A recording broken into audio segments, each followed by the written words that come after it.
दूध वाले जाते हैं एक गांव से दूसरे गांव तक साइकिल पे, तो दूध वाला बनेगा. Travelled from Jammu to Kanyakumari. Amazing, great. Yes. और कितना टाइम लगा होगा? It was almost around 11 days, but that time doctors told me I can't swim. Still I can't swim. पापा, no more balance sheets now. Lawyer अगर balance sheet खोलूंगा तो खुद की या फिर कोर्ट के सामने किसी कंपनी की. ओह माय अब मैं गॉड. बनाऊंगा नहीं बैलेंस शीट. फिल्मी आल्सो, हाँ? Yes. कितना इजी दिखा रहे हैं ना आपकी, मतलब ये कितना इजी है. मतलब the importance of privacy, whereas digital evidence is more about maybe showcasing evidence in the digital form. Privacy is a ghost. तो अगर आप किसी भी सोशल मीडिया पे हो, आपके पास अगर स्मार्ट कार है, आपके पास अगर घर में स्मार्ट अप्लायंसेस है, स्मार्ट टीवी है, तो आपकी प्राइवेसी की तो कब से बैंड बजी हुई है. 3 mistakes to avoid in the digital age. बुरा मत टाइप करो, बुरा मत देखो, बुरा मत शेयर करो. वो ज्यादा अगर, क्योंकि मैं झूठ नहीं बोलता या फिर जॉली टू देख के लॉ में आते तो मुझे ज्यादा प्राउड फील होता. To be very honest. Welcome back to another episode of Dear Unconventionals, where we dive into the journey of extraordinary individuals breaking the norms. Today with us, we have Advocate Dr. Swapnil Bangali, an acclaimed legal expert, an author, and an adventurer who seamlessly blends law, technology, and innovation. Let's uncover the man behind the many titles and learn what drives his unconventional journey. So, welcome to the show. Thank It's you. an honor to have you. Thank you so much, Shivangi. And I think it's safe to mention to my audience also that I have learned under you. So I'm very happy that you're here today with us. With that, I will begin my first question, where I have to ask you that from training top law enforcement to riding a bike 7,800 kilometers, okay, for Mission Bharat, this statement in itself seems so diverse and unconventional कि मुझे आपसे पूछना ही है कि आप मुझे बताइए, ये कोई एडवेंचरस स्ट्रीक है आपके अंदर टू डू इट, या फिर it's all logically thought out? Never ever followed logic, that is where it comes. जो मन में आता है वो कर देता हूँ. ऐसा कुछ नहीं है कि सोच के ही चीज़ें हो या how exactly we see it, वैसा नहीं है. अचानक से मन में आया ऐसा कुछ करना चाहिए. छोटा बच्चा था तब ऐसा सोचा था कि साइकिल पे जाऊँगा, तो अगल बगल के सारे जितने भी दोस्त थे तो दे स्टार्टेड टीजिंग मी के दूध वाले जाते एक गांव से दूसरे गांव तक साइकिल पे, तो दूध वाला बनेगा. And I tell you honestly Shivangi, मैं बहुत सारे लोगों को ये बोल चुका हूँ कि the dream life for me would be गांव में एक छोटा सा घर, बीवी बच्चे ऑब्वियसली है ही, प्यारी सी फैमिली है, बट हाँ एक 10-12 भैंसें होंगी और मैं दूध बेचूंगा. वाह, ड्रीम है. Like this is something like, हाँ मतलब क्या करना है तो दूध गाय भैंसों के बीच में रहना है, गांव में रहना है, and just enjoy the life, village life proper. That's something there. तो ऐसा कुछ सोच के कुछ नहीं किया था. It was just out of that thing कि यार कोई तैयार नहीं है गांव में ऐसा कुछ अजीब सी हरकत करने के लिए. एंड हाँ थोड़ा सा वो थॉट प्रोसेस था कि यूनिटी ऑफ इंडिया, इंटीग्रिटी, वो चीज़ें बहुत आज भी हार्ट के बहुत क्लोज है. तो definitely when I thought about cycle, like I think I was in 7th or 8th standard then when I used to talk like this कि साइकिल पे जाऊंगा, तो पहली बात दिमाग में वही आई थी कि जम्मू से कन्याकुमारी जाना है. That time it didn't happen that early. 8th standard I think I had my first dream के साइकिल पे जम्मू से कन्याकुमारी जाना है. That was my first thing in my mind. Couldn't do it. ठीक है, देर आए दुरुस्त आए. When I started earning on my own, was a faculty in Simbi. Yes, right? Of course. So that time I said कि first spending I will have is for my nation. So थोड़ा सा अंदर का भारतीय जो है वो काफी strong है. ये कौन से साल में किया आपने?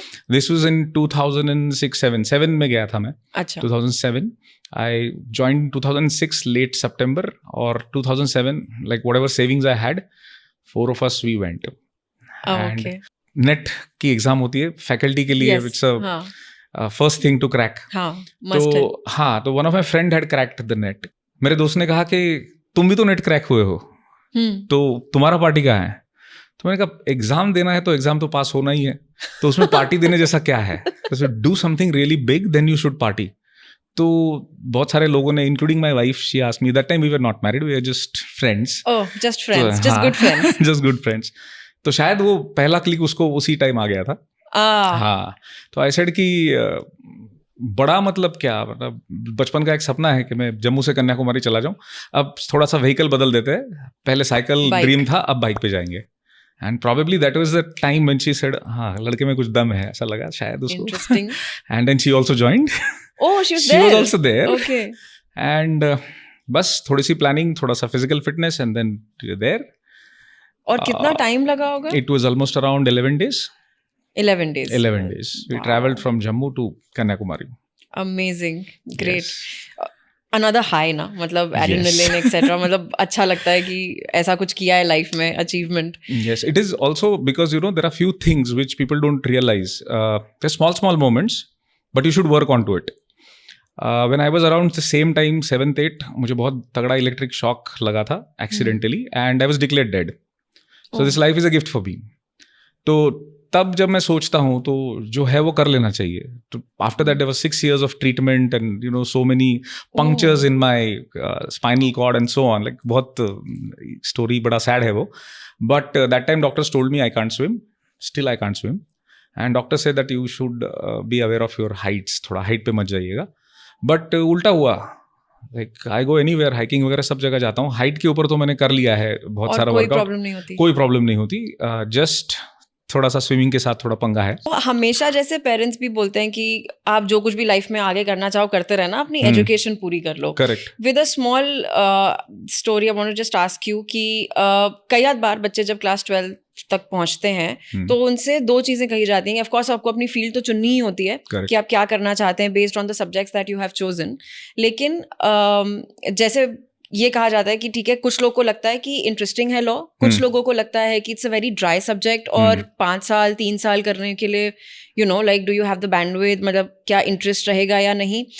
तो उस कॉन्टेक्स्ट से मैं आपसे पूछना चाहती हूँ. और कई लोग की तो चलो फैमिली लेगेसी होती है तो they have to get into it. How did law happen to you and इस पे आपका क्या टेक है कि is it a very dry subject? Of course अब तो आप उसी फील्ड में हैं तो शायद एक बायस भी होगा, बट तो भी इसका आपका क्या एक पॉइंट ऑफ व्यू बनता है? पहले I will address your second question कि ड्राई है क्या. तो I would say no, it is fantastic, it's interesting. आप किसी भी चीज़ को अगर शिद्दत से करते जाओ और थोड़ा सा इंटरेस्ट लेके करो तो बहुत मज़ा है. इस फील्ड जैसा दूसरा कोई फील्ड नहीं है, टू बी वेरी ऑनेस्ट. पर आपको पढ़ने का शौक होना चाहिए. वो तो है, लेकिन आपको समझने का भी होना चाहिए और आपको लोगों से मिलने का और बात करने का भी होना चाहिए. Otherwise just see, only good readers don't make good lawyers. Application based है ना. एप्लीकेशन में आपको रीडिंग तो आनी ही है, करनी ही है, but in addition to that you should be a good responder. आपके मन में वो होना चाहिए, how do I respond to a situation.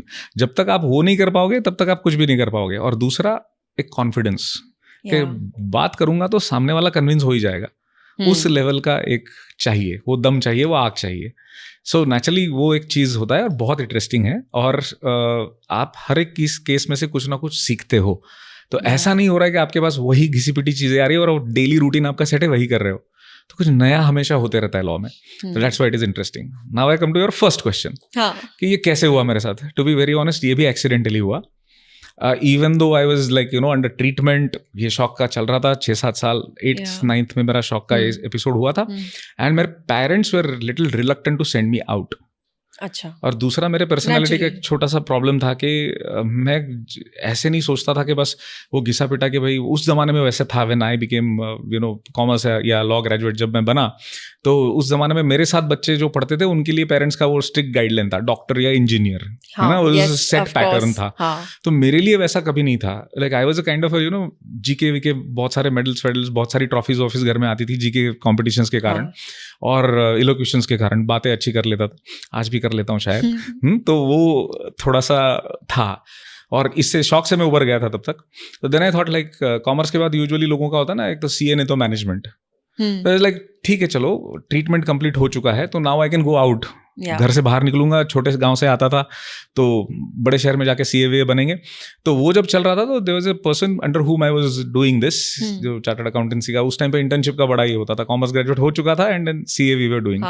तो उस वक्त ये हुआ कि उनके यहाँ पे एक टैक्स का मैटर आया. And it was appealed in high court. वो अपीलेट में चला गया. And that's where he said कि मेरा भाई लॉयर है, आप इस फाइल को पूरी तरह जानते हो and you should go with him, brief him. 1-2 बार मुझे हाई कोर्ट औरंगाबाद जाने का मौका मिला. And when I was like with that person, with the lawyer, brother of the chartered accountant, पता नहीं मुझे ऐसे लगने लगा कि ये नंबर्स मेरे लिए नहीं है, ये बंदा जो कर रहा है ये मेरे लिए बहुत इंटरेस्टिंग है, ये मैं कर सकता हूँ. This is something which I love. Like क्या आदमी है, बात करता है तो 10 लोग सुनते हैं. एक वो चाहिए होता ना ट्रिगर पॉइंट. ये टर्निंग पॉइंट हो गया बिल्कुल. तो वहां से वो टर्निंग पॉइंट हो गया. मैंने पिताजी को बोला पापा नो मोर बैलेंस शीट्स नाउ, लॉयर अगर बैलेंस शीट खोलूंगा तो खुद की या फिर कोर्ट के सामने किसी कंपनी की। ओह माय अब गॉड, मैं बनाऊंगा नहीं बैलेंस शीट। फिल्मी आल्सो, हां? Yes, and that's how it all triggered. Right. तो शायद आई think I usually say that I am always at a wrong time at a wrong place with the wrong person. Oh, not the other way, not the other way around. Not the other way around. But वो ऐसा होता है कभी कभी। तो उस जमाने में मैं शायद बहुत ही जल्दी, मतलब I was I think 26 when I became a judge। तो LLM चली रही थी तब मैं बन गया था जज। तो छुट्टी नहीं दी, तो मैंने कहा जॉब रख लो, मैं तो पढ़ूंगा। Oh, that early also. That early, because पापा का वो था कि भाई कर लो, पढ़ लो, जब तक वो स्पार्क है तब तक पढ़ लो। तो तुरंत LLM, तुरंत नेट, तुरंत 3-4 डिप्लोमास कर दिए मैंने साइड बाय साइड। कितना इजी दिखा रहे हैं ना आपकी, मतलब ये कितना इजी है। मतलब आज हमारे स्टूडेंट्स जो हैं वो तो एकदम ही वो जाएंगे आपको सुन के कि अरे कितना आसान है, हम भी ये कर लेते हैं फटाफट। नहीं, मैं ये कहूंगा कि कर लेना चाहिए। You should not have regrets when the time is past. क्या पॉइंट है ना, मतलब अरे 10 साल पहले मैंने ऐसे किया होता, it doesn't make any sense. आज अभी लग रहा है कर लो। amongst doing so many things, what was the need या फिर कहाँ से जन्म हुआ विश्वगुरु Omniscient का? And please tell us about TM Systems also slightly, उसी का पार्ट है I think। Yes, ये इसका क्रेडिट मैं थोड़ा सा मेरे बेटे को दूंगा, विश्वगुरु का। अच्छा, yes. Okay, कैसे? He is just 11 years, 5th standard में पढ़ रहा है। 4th या 3rd standard में था तब he just came home from the school and उसने कहा पापा कल से स्कूल नहीं जाना है। What the nightmare you can have as a father, बताओ मुझे। मैं डर गया, मैंने कहा बेटा क्यों, क्या हुआ? मुझे लगा कुछ बुली हुआ या फिर किसी टीचर ने डांट दिया होगा because of discipline and all. तो हिज रिएक्शन वाज नहीं, स्कूल में गलत पढ़ा रहे। अरे, and that was something which I started concern, like showing the concern about. I called my wife, मैंने कहा बैठो यार, कुछ बोल रहा है लड़का, कुछ तो गड़बड़ है। तो ही सेड कि पापा गलत ही पढ़ा रहा है स्कूल में, मैं नहीं जाऊंगा। तो क्या गलत पढ़ा है वो तो बता। तो ये रिएक्शन, वो बोलते हैं कि अर्थ इज राउंड, ये गैलीलियो ने ढूंढ के निकाला। तो इसे पापा एक बात सोचो, भूगोल ये जो शब्द है ना, ये संस्कृत में है और इसका सिनोनिम नहीं है। मतलब एटलीस्ट हमारी बोली भाषा में कहीं सिनोनिम इसका दिखता नहीं है। And Sanskrit is a language which is there in existence since 12,000 years। तो भूगोल हमारे पुरखों को 12,000 साल पहले से पता था। This was his response. And then I said कि ये जो अभी जिस तरह से तूने मेरे साथ रिएक्ट किया एज अ फादर, क्या तू स्कूल में यही करके आया है while the teacher was teaching? He said yes। तो I looked at my wife and I said कि चलो तैयारी कर लो, कुछ बुलाया जाएगा, प्रिंसिपल मैडम बुला लेंगी और है ही मेंटली प्रिपेयर हो क्या बोलना है। तो within 3-4 days we got a beautiful love letter from the school कि एक PTM है और आपको आना है और दोनों को आना है। इट वॉज कंपल्सिव कि both parents should be there. तो मैंने कहा चलो तैयार हो जाओ, कोई ये नहीं है, अभी ऑप्शन ही नहीं है। We went there, PTM kept on happening, but they didn't allow us to sit over there. They directly took us to principal's cabin. तो PTM was just हाँ, तो जैसे अंदर जा रहे थे तो मेरा तो पहले ही, usually lawyers don't say sorry, लेकिन अंदर से आ रहा है गुरु, तो मैं नीचे झुक के गया था अंदर के बेटे की गलती के लिए, उसकी वो जो एरोगेंस है उसके लिए माफ कर दो। बेटा इज नॉट गिल्टी, बेटा is not even feeling guilty, वो तो है ही नहीं, वो तो लॉयर का बेटा डिफेंड ही कर रहा है। वैसे वाइफ भी लॉयर है तो वो तो ऑलरेडी डिफेंस मोड में आ ही चुकी थी, तो चांस ही नहीं है। तो मैं अंदर गया, लेकिन it was a reverse way. They said कि you should not take your child out of our school. अगर स्कूल की लिमिटेशंस है हमारी कि सबको चुन के पढ़ाना पड़ता है, सबकी मेंटालिटी के हिसाब से पढ़ाना पड़ता है, इसलिए ये है, आप प्लीज स्कूल से बाहर मत निकालिए, बहुत इंटेलिजेंट चाहिए। Sometimes we feel the limitation that we are not catering the needs to him. तो वो बड़ा अलग एक्सपीरियंस था। As a father I was really proud, थोड़ा सा अंदर से एक अलग फीलिंग थी। वो उस दिन वो स्कूल से जब बाहर आ रहे थे तो आई सेड कि कितना स्कूल्स बदल गए ना। मतलब मेरी जनरेशन में ऐसा था कि तूने टीचर को रोका ही क्यों, पीट देते थे हमारे टीचर। तो उस टाइम पे स्कूल गोइंग वो अलग ही था, मतलब छड़ी की से ही काम बनता था हमारा तो डिसिप्लिन का, हमारे तक भी। आई थिंक ये बहुत लेटली है। ये बहुत अजीब अलग है ना। मतलब as a parent you feel like this is absolute transformation to the schooling that you had me had. जानने में फिर ओके सो नाइस, ऐसा हो गया ना एकदम। तो मैंने बीवी को पूछा, rather she also contributed into it, कि यार ये स्कूलिंग बदल गया। तो शी सेड इसके ऊपर सोचना चाहिए। एंड हर रिएक्शन वाज कि हमने कॉमर्स की तब हमको क्या पढ़ाया गया, एडम स्मिथ पढ़ाया गया, केन्स पढ़ाया गया, कभी किसी ने चाणक्य क्यों नहीं पढ़ाया? हाँ। अगर पॉलिटिकल साइंस की बात करूं, बीइंग अ लॉयर वो थोड़ा आ ही जाता है, every lawyer must know little bit of political science. तो तब जब वो आ रहा था तो उसने कहा हमें कार्ल मार्क्स सब पढ़ाते हैं, लेकिन विदुर नीति क्यों नहीं पढ़ाते? श्री कृष्ण भगवान क्यों नहीं पढ़ाते? Because he is the one who is legend in political science. उनके सिवा तो पॉलिटिकल साइंस बन ही नहीं सकता, तो वो हम क्यों नहीं पढ़ा सकते? तो देन ही सेड कि इसको कन्वेंशनल टीचिंग से नहीं होगा, अनकन्वेंशनल से चलेंगे. तो उसके उस आइडिया से दोनों हस्बैंड बीवी के दिमाग में आया कि हम लोग एक ऐसी एजुकेशनल इंस्टीट्यूशन या ऐसा कुछ ट्रस्ट स्टार्ट करेंगे जहां से हम लोग ऐसे बच्चे तैयार करें जिनको हम मॉडर्न एजुकेशन तो दे रहे लेकिन हम ट्रेडिशनल और हमारी बेसिक्स को भूल नहीं रहे. तो that's where we created the trust. अभी धीरे धीरे काम चल रहा है. We are in a very nascent stage. अभी गुजरात में बड़ौदा के पास बस लैंड वैंड सारा हुआ है और धीरे धीरे उसका भी काम चालू है. और ये एक लॉ फर्म भी है.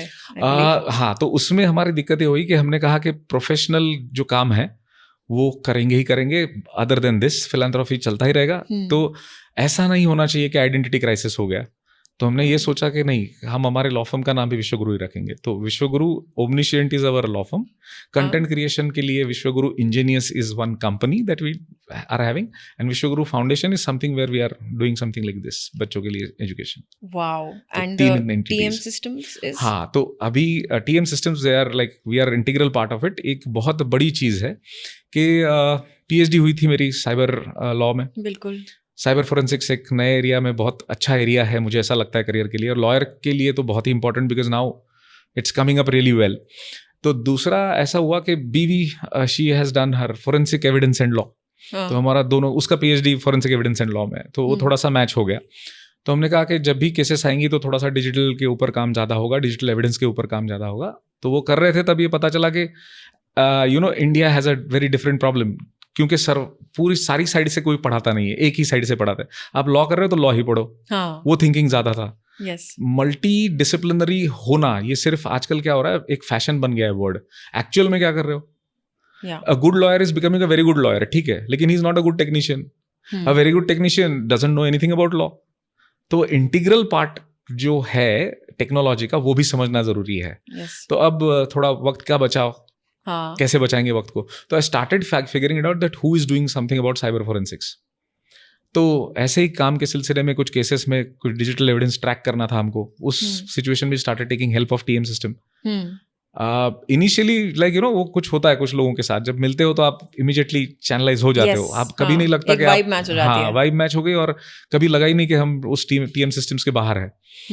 तो वैसे ही हुआ. All the partners, all the players, all the directors were very friendly.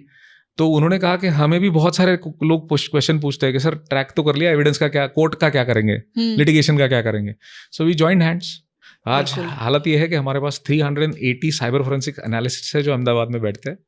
And we also have an office in Amsterdam also. We are having lot many matters from European countries. And अभी very recently we have opened up in New York. It's very small number of people who sit there, but वो खुल गया है. And very soon we are targeting Australia. चलिए sir, ऐसे ही तो शुरुआत होती है. Of course. पहले बताइए, आगे बढ़ने से पहले आपका बेटा स्कूल जा रहा है ना? जा रहा है. हाँ. मतलब उस टाइम जो गिव अप करने के लिए था, फॉर्चुनेटली अभी तो जा रहा है. अभी तो जा रहा है. जब तक उसकी क्वेश्चंस को आंसर्स ठीक से मिल रहे हैं and at least he is not offended by all that what he is getting, तब तक चल रहा है, जा रहा है. जब तक सर आप सिम्बी में फैकल्टी थे, एंड ऑफ कोर्स हम कई लोग हैं ऐसे मतलब जो ब्लेस्ड हैं कि हम आपसे पढ़ चुके हैं, तो हम बस ये जानना चाह रहे हैं कि मतलब आई वांट टू नो कि आपका एक आने में, मैं आपको बताती हूँ, एक अलग ऑरा भी था. आप आते थे जहाँ पे बहुत ज़्यादा फिक्स्ड नॉर्म्स थे, वो अब समझ आ रहा है क्यों, लेकिन जो फिक्स्ड नॉर्म्स थे उनको ब्रेक करने का की जो ताकत रखते थे ना, वो आप ही थे. लाइक यू वर मोस्टली, जब हम अमंग स्टूडेंट्स जब मतलब डिस्कस होता था, that would be more like अच्छा कुछ प्रॉब्लम हो गया, अब सेवियर के तौर पे तो स्वप्निल सर को ढूंढो. दैट वाज द कॉन्सेप्ट कि फाइंड हिम.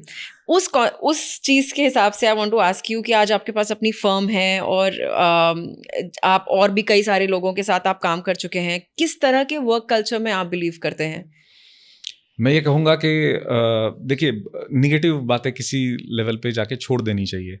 तो I always been a very very positive person. मैं कभी किसी निगेटिव चीज़ के ऊपर ध्यान देता नहीं हूँ.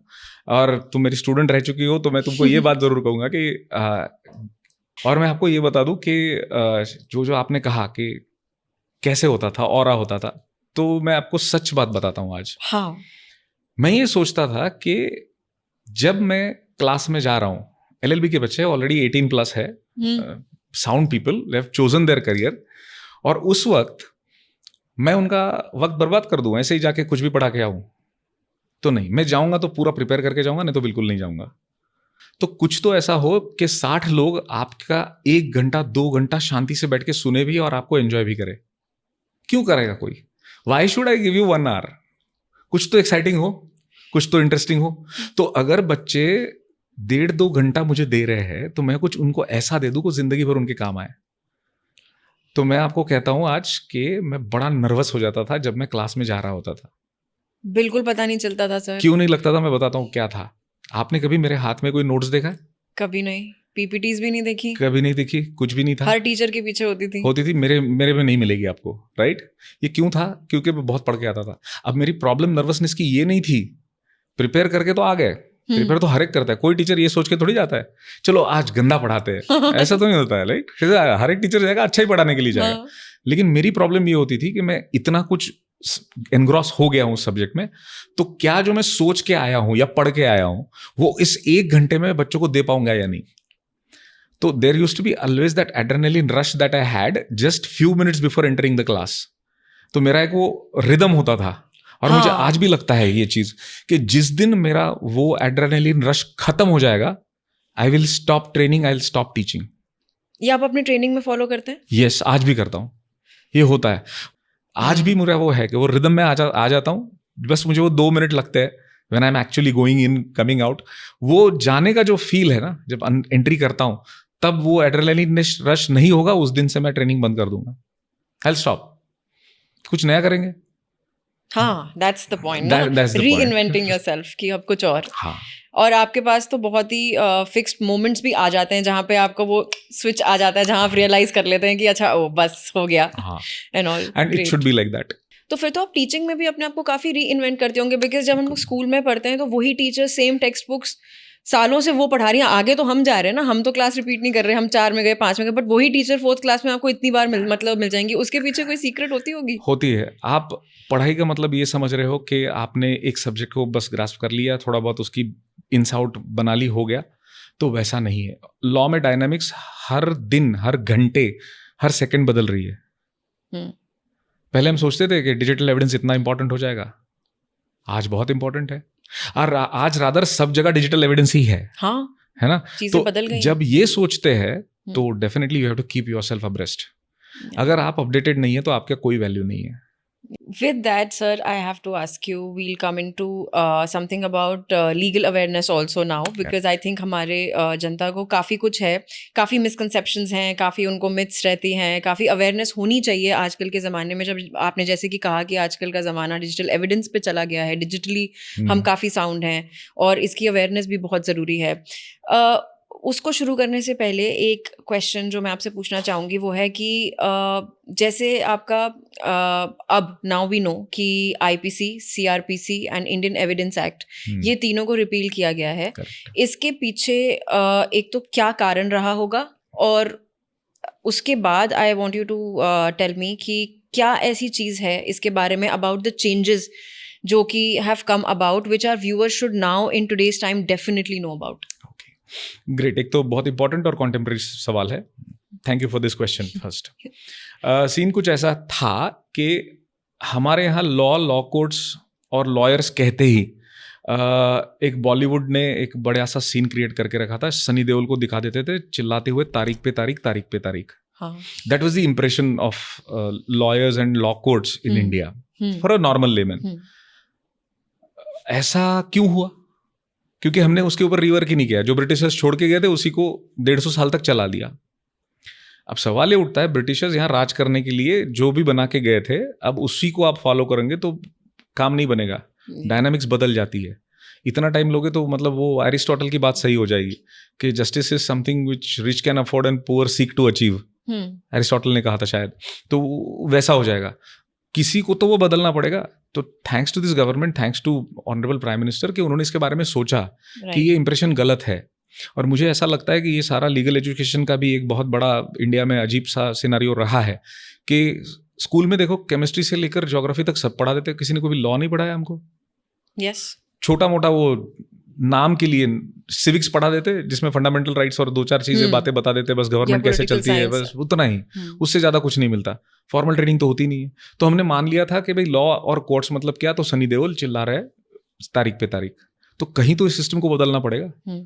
तो एक्चुअल में जब तक आप प्रोसीजरल लॉज नहीं बदलोगे और जो कोर सब्जेक्ट मैटर्स है उसको नहीं बदलोगे तो काम नहीं बनेगा। तो आई थिंक वो जो कॉलोनियल मेंटालिटी से बाहर लॉ को लाने की चीज थी, वो ये BNS, भारतीय नागरिक सुरक्षा संहिता, भारतीय न्याय संहिता, भारतीय साक्ष्य अधिनियम, तीनों ने करके दिए। और बदलाव क्या हुआ, तो सबसे बड़ी चीज टेक्नोलॉजी की बात कर रहे थे हम। हमने ये सोच के रखा था कि भाई ये तो नॉर्मल बात है इंडिया में कि कोई आ नहीं रहा, कोई प्रेजेंट नहीं रह रहा कोर्ट के पास, कोर्ट के सामने एब्सेंट है कोई, तो क्या होगा, डेट मिल जाएगी। तो it became so normal with us कि कोई नहीं आ रहा, चलेगा, कोई प्रॉब्लम नहीं, कोर्ट है, जज साहब तो डेट दे ही देंगे, एडजर्न इट। अब ऐसा नहीं होगा। अब now we are saying everything will be technology wise we will upgrade the courts. तो उसमें सिस्टम्स भी अपग्रेड हो गई। जैसे आपको पता होगा सर्च एंड सीजर, एक छोटा सा एग्जांपल देता हूँ आपको।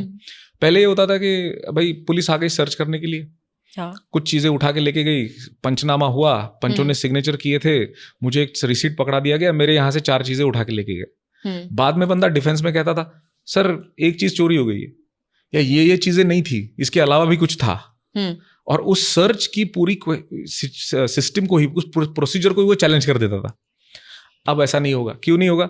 इन्होंने अब मैंडेट ला के रख दिया कि कोई भी इन्वेस्टिगेशन टीम जो सर्च सीजर पे जा रही है, entire search seizure will get videographed. और सिर्फ शुरू में कर दिया, बाद में किया, ऐसा नहीं।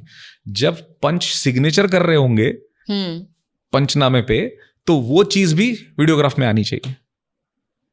तो definitely now your search and seizure is, हाँ, तो सर्च और सीजर एकदम कॉम्पैक्ट हो गया। अब ये करने के लिए जो मैकेनिज्म लगेगा, उसके हिसाब से पुलिस को भी, इन्वेस्टिगेशन को भी अपग्रेड होना पड़ेगा। और सामने वाले बंदे को भी। ऐसा तो नहीं है ना कि हमेशा जो इन्वेस्टिगेशन होती है परफेक्टली होती है, हमेशा जो सर्च सीजर हो रहा है परफेक्ट ही हो रहा है, ऐसा तो गारंटी है नहीं। एटलीस्ट उस पुलिस को, इन्वेस्टिगेशन टीम को री इन्वेस्टिगेट करने के लिए या री ओपन करने के लिए चांस तो मिल गया। वापस तो सिचुएशन क्रिएट नहीं कर पा रहे थे ना पहले। अब क्या हो गया, now they have a chance, यार एक बार वीडियो देख लेते हैं। वहां पे कबर्ड था, वो तो हमने खोला ही नहीं। वहां पे एक सोफा था, उसको तो हमने उल्टा करके देखा ही नहीं। ये चीजें बाद में अकल बहुत आती है ना हमको, we are like that, human beings है ना, बाद में समझ में आता है कुछ चीजें। अब वो करने की जरूरत थोड़ी सी कम हो जाएगी, थोड़ा सा कॉम्पैक्ट हो गया। अब मुझे पता है मैं कहाँ देखूं, ये सिस्टम्स आ गई। हमें पता नहीं होता था, बहुत सारी लिटिगेशन तो हमारे यहाँ ऐसे ही आ गई। जैसे पुलिस ने पकड़ा है किसी को, बस लास्ट टाइम उसको देखा गया था कि किसी पुलिस वाले ने उसको चल मेरे साथ करके लेके गए।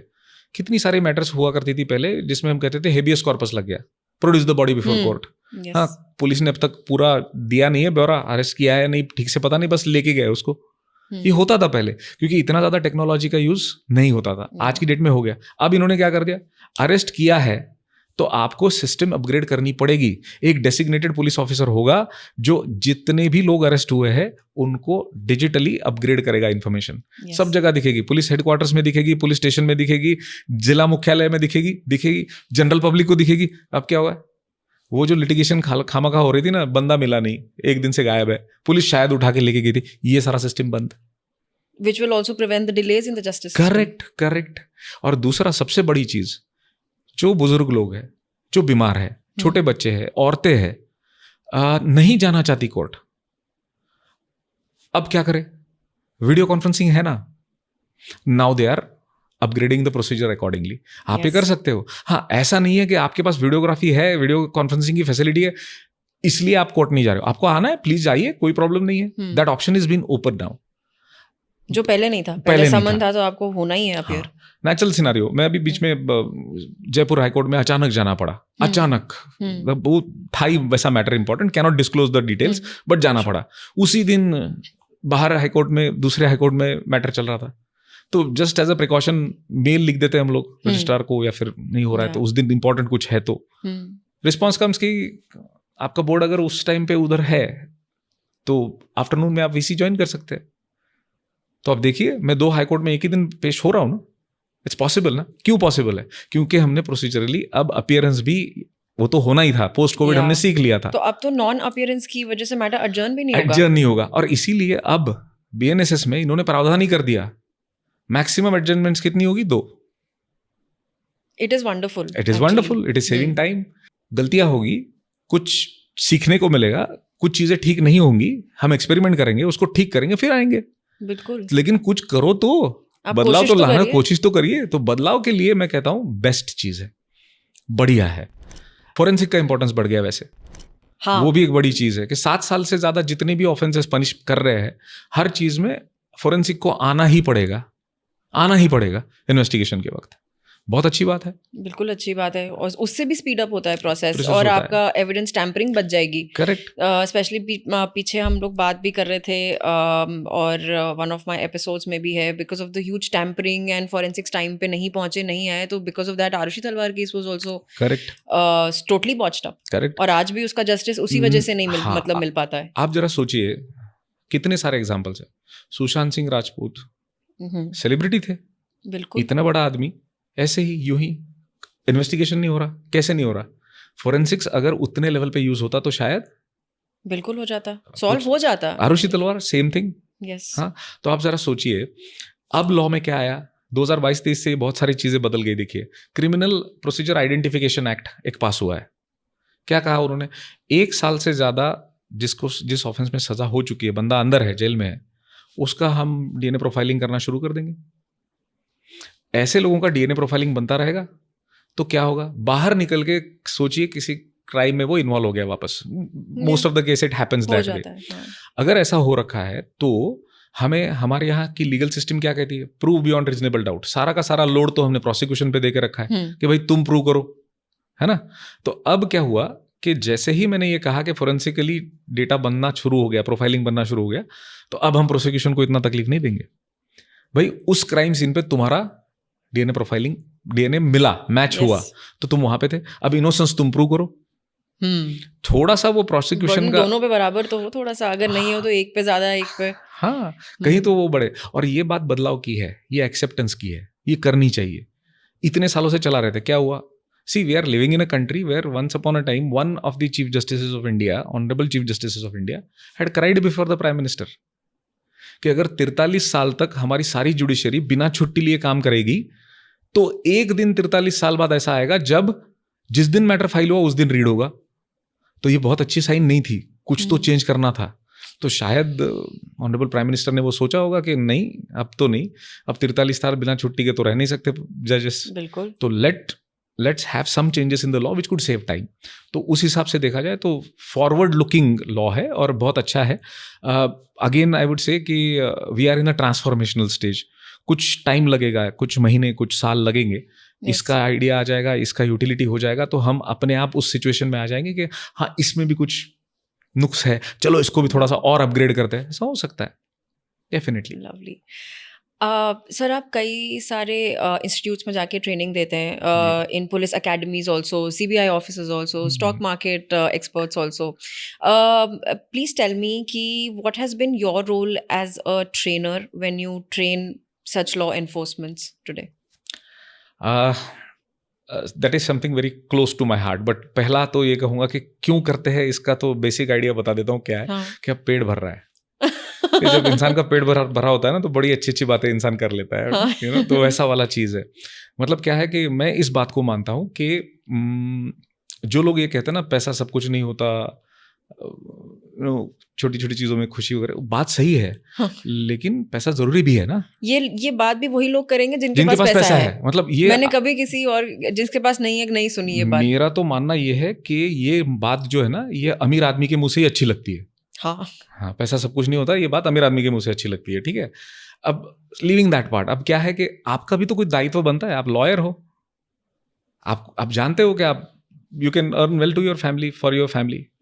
अब क्या, तो मेरी फैमिली, मेरी आगे की जनरेशन, वो भी तो इसी सोसाइटी में रहने वाली है, तो मेरा भी तो कुछ दायित्व बनता है सोसाइटी को दूं। तो उस लेवल से हमने ये सोचा कि यार कुछ ट्रेनिंग दिया जाए। और जहाँ पे हमेशा ये होता है कि आई टोल्ड यू ना, wrong time at the wrong side, तो वो तो होता ही रहता है हमेशा। तो मुझे ऐसा लगा कि सबसे बेचारे परेशान लोग कौन है, तो वो एग्जीक्यूटिव्स है कि जिनको जज भी डांट देता है, लोग बोलते ये कुछ नहीं करते, जो भी कुछ गलत हुआ उनको बस आराम से टारगेट कर देते हो आप। कभी उनके शूज में जाके देखो क्या लगता है। तो लीगली ये मेरे लिए बहुत आसान हो गया कि उनकी प्रॉब्लम समझना।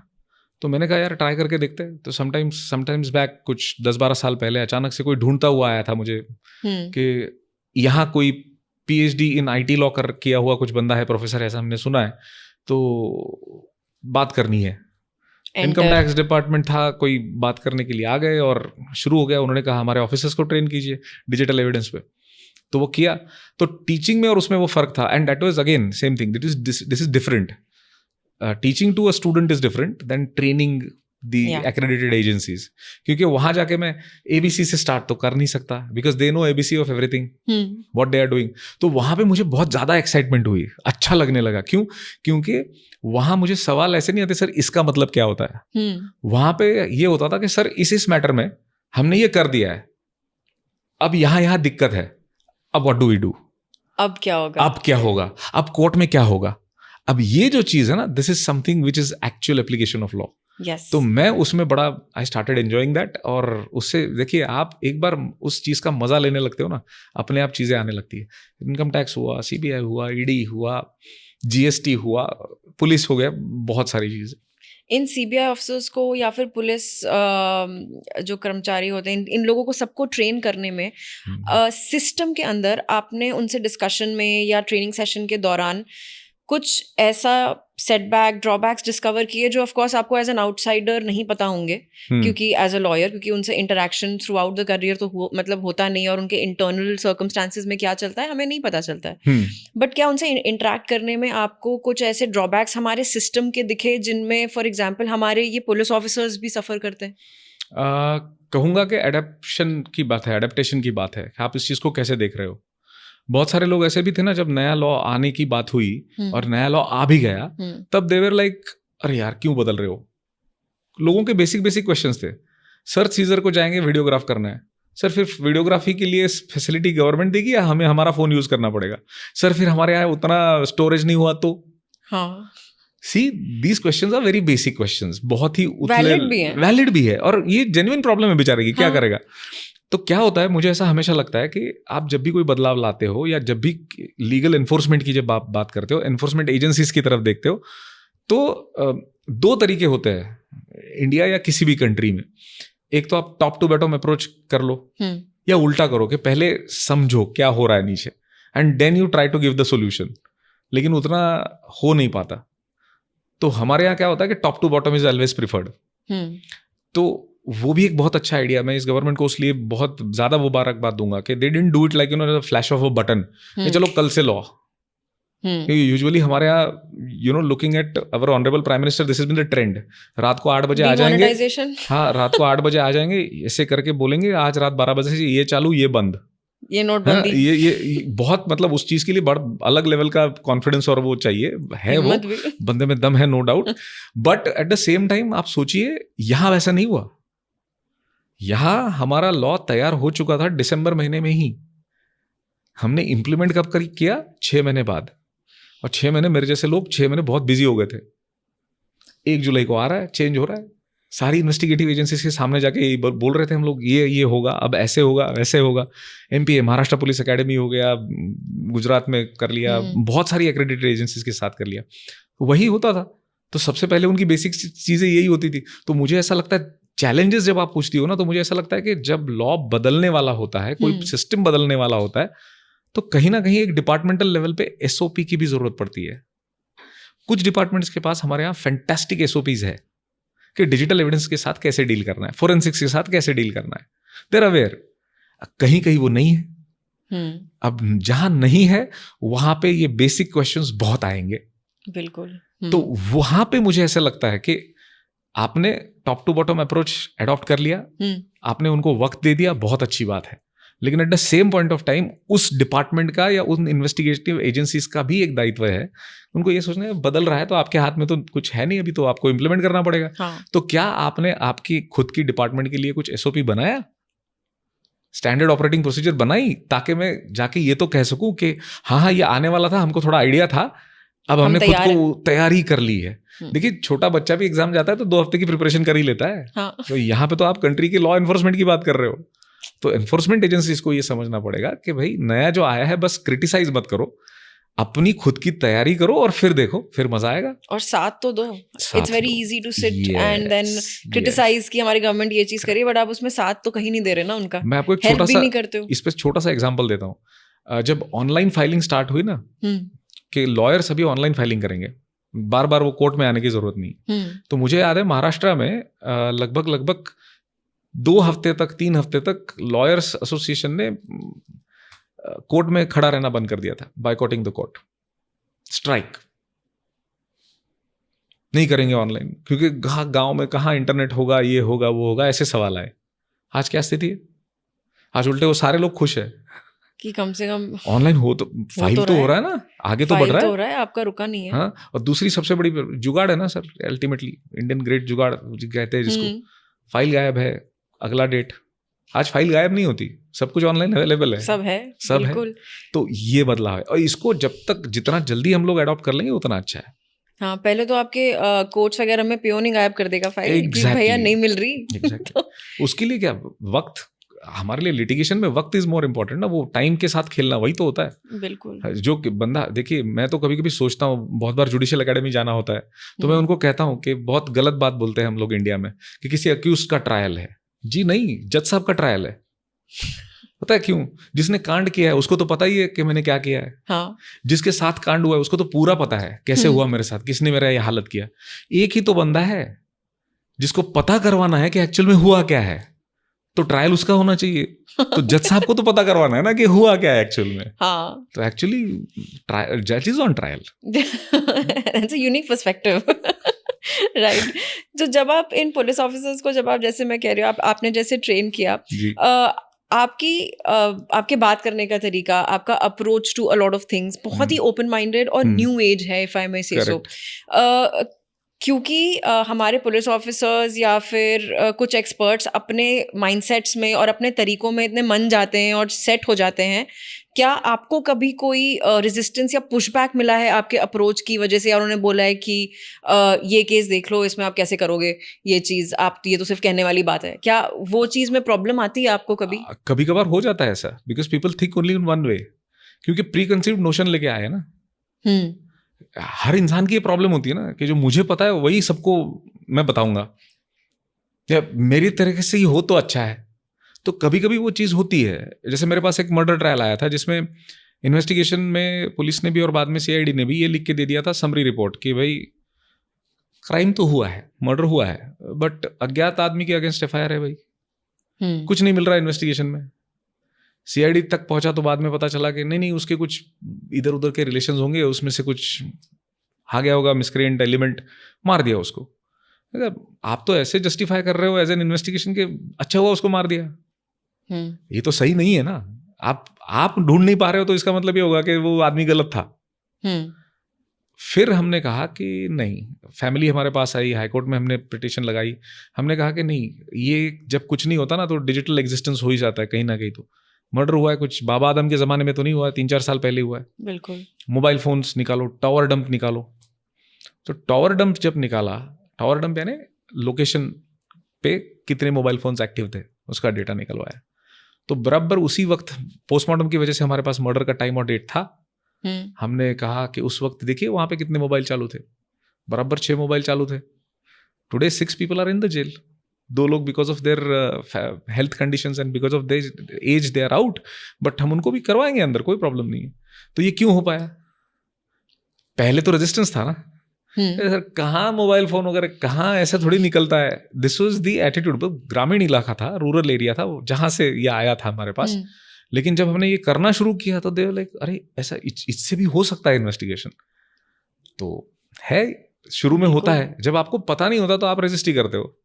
फिर जब होने लग जाता है आपकी आंखों के सामने एज प्रूफ, उतना वक्त तो शायद मेरे को लगता है सर शायद देना पड़ता हो कि ठीक है आप उसको लाइव देख लीजिए जो बताया जा रहा है। करेक्ट। और हमारी एक आदत हो चुकी है ना अभी। कैसा होता है, जैसे इन्वेस्टिगेशन में एकदम से आप इमोशनल हो जाओगे 1 या 2 दिन के लिए, जब पुलिस डे होता है या कुछ गलती से कोई बंदा शहीद हो गया, कुछ ऐसी सैड सा एपिसोड हो गया, तब आप नहीं एकदम इमोशनल होके कह देते हो। देखिए आज पुलिस या किसी भी डिपार्टमेंट को सिर्फ उस इमोशन की जरूरत नहीं है, अपग्रेडेशन की भी तो जरूरत है। यार मैं जानता हूं मैं किस सिचुएशन में काम कर रहा हूँ, 24 घंटे खड़ा रह के देखिए एक जगह पे कैसा लगता है। हो पाता है? नहीं हो पाता। कर रहे हैं ना बेचारे, तो कर रहे तो उनको कम से कम वो फैसिलिटेट तो करा दो जिसके वजह से उनकी लाइफ थोड़ी आसान हो जाए। See they are there in the job, they are doing the job. तो उनको तो बेचारों को पता ही है ना कि मुझे ये इन्वेस्टिगेट करना है, मुझे ही खड़ा रहना है, मेरे सिवा कोई नहीं आने वाला।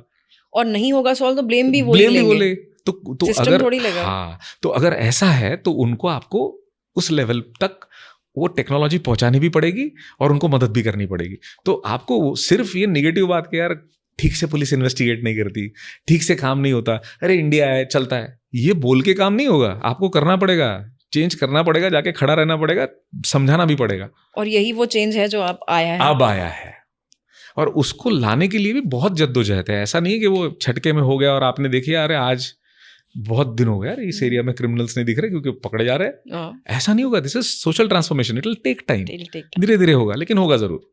ये तीनों जो लॉज हैं जो रिपील हुए हैं, just for knowledge base I want to know कि जो रिपील हुए हैं उसमें सारे सेक्शंस जो आते हैं अब वो कम्प्लीटली हट गया है या फिर and something new has come up, या there are still certain valid sections that are there? हाँ देखिए, पूरा का पूरा रिवैम्प ऐसे कहा जाए तो कभी नहीं होता। अगर मैं तीनों को ठीक तरह देखूं, तीनों लॉज को देखूं, जैसे पुराने टाइम पे आईपीसी था, तो आईपीसी का हमने कर दिया भारतीय न्याय संहिता, इंडियन पीनल कोड का बन गया भारतीय न्याय संहिता। इसमें मॉडरेट चेंजेस हुई है। सबसे कम चेंजेस जो हुई है वो एविडेंस में हुई है, क्योंकि जो एविडेंस का पहला स्ट्रक्चर था वो भी स्ट्रॉन्ग स्ट्रक्चर था, अच्छा स्ट्रक्चर था। इसलिए आप देखिए एविडेंस लॉ में अमेंडमेंट भी ज्यादा नहीं हुई। मतलब बाकायदा अगर 1872 का लॉ में देखूं जो जेम्स स्टीफन्स ने लिखा था, उसमें 4 या 5 मुश्किल से अमेंडमेंट्स हुई थी।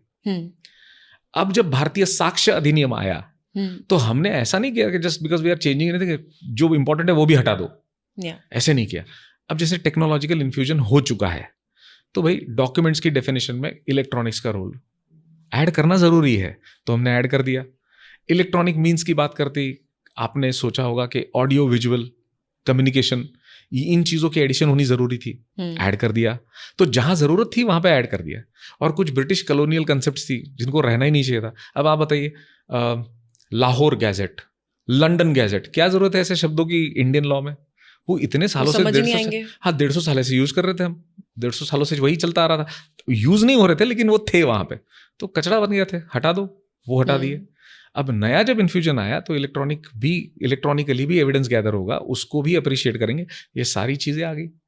तो जहां जरूरत थी वहां पे कर दिया हमने। अब टेक्निकल इन्फ्यूजन प्रोसीजर में भी आ गया। क्रिमिनल प्रोसीजर कोड जो था उसका बेसिक फंडा यही था कि एक क्राइम होते ही how should police respond, police को क्या करना है और जज को क्या करना है, ये दोनों चीजें आपको क्रिमिनल प्रोसीजर कोड में मिलती थी। आज भी भारतीय नागरिक सुरक्षा संहिता में वही चीज है, लेकिन इसको थोड़ा टेक्नोलॉजी का एडिशन आ गया कि सर्च सीजर कैसे करेंगे, वीडियोग्राफी करेंगे।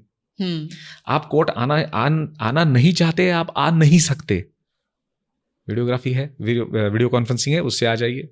Right. Also sir, speaking now of digital evidence, आजकल सबको पता है उसकी इम्पोर्टेंस कितनी बढ़ गई है। करेक्ट। और उससे ऑफ कोर्स चीज़ें और आसान और विजिबल हो गई हैं, आप छुप छुपा के पीछे से चीज़ें नहीं कर सकते हैं।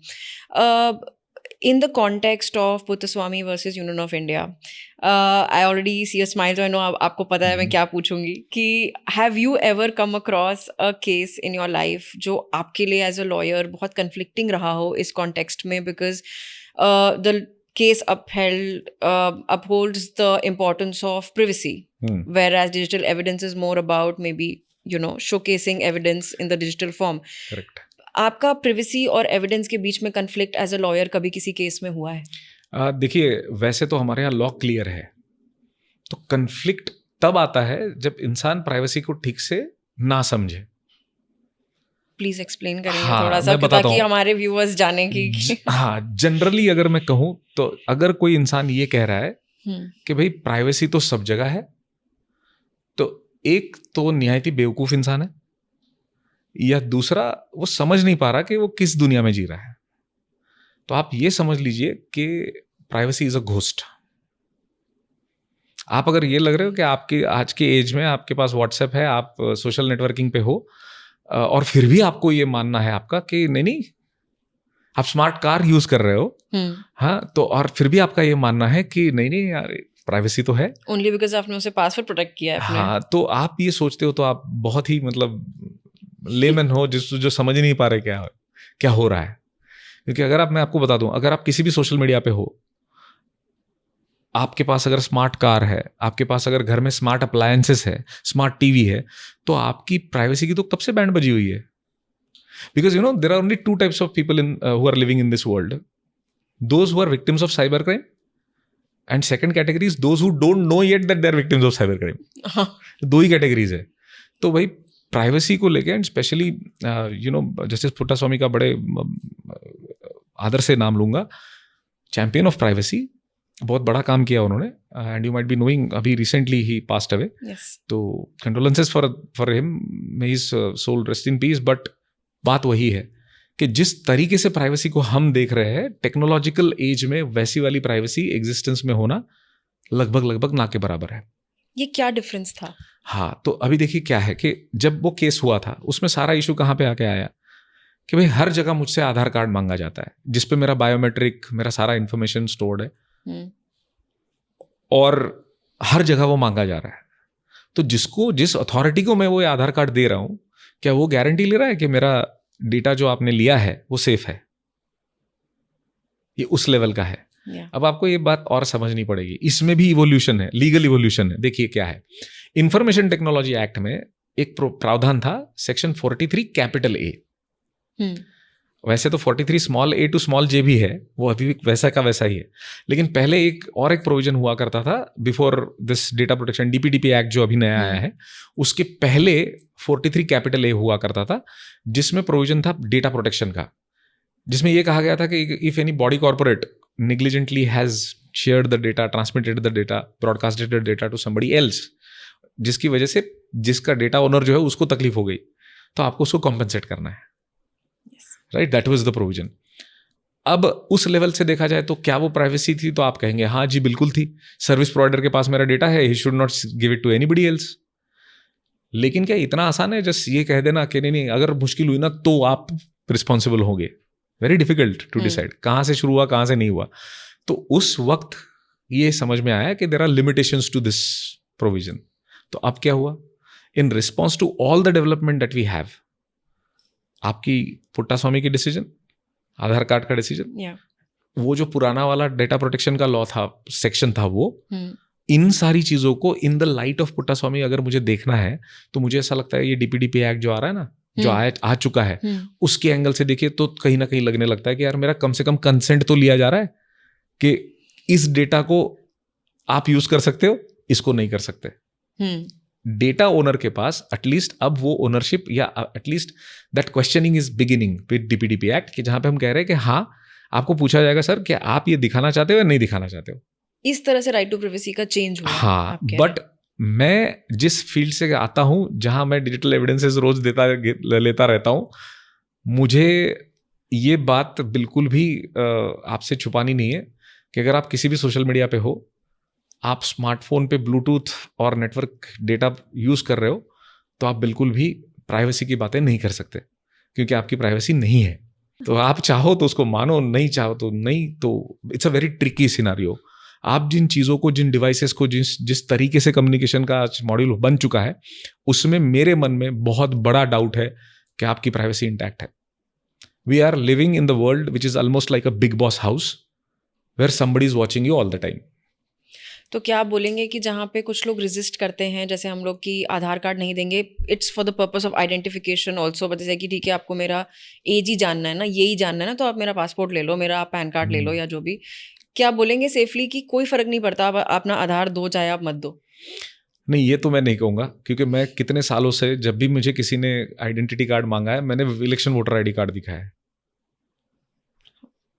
हाँ, ये मैंने किया है. तो कंपलसरी क्यों करते हैं ये? क्योंकि कई ये मेरे I want my viewers to also know this आपसे कि हर जगह में जहाँ पे आधार ये लोग मांग लेते हैं, किस तरह से रेजिस्ट किया जा सकता है? बिकॉज कई लोग कर देते हैं और कई लोग ओवर पावरिंग हो जाते हैं. हाँ, मैं आपको ये बात क्लियर कर दूं कि हर जगह आप रेजिस्ट नहीं कर सकते, क्योंकि जहां वो आइडेंटिफिकेशन फीचर आना है वहां पे लाना ही है, तो वहां पे देना ही पड़ेगा.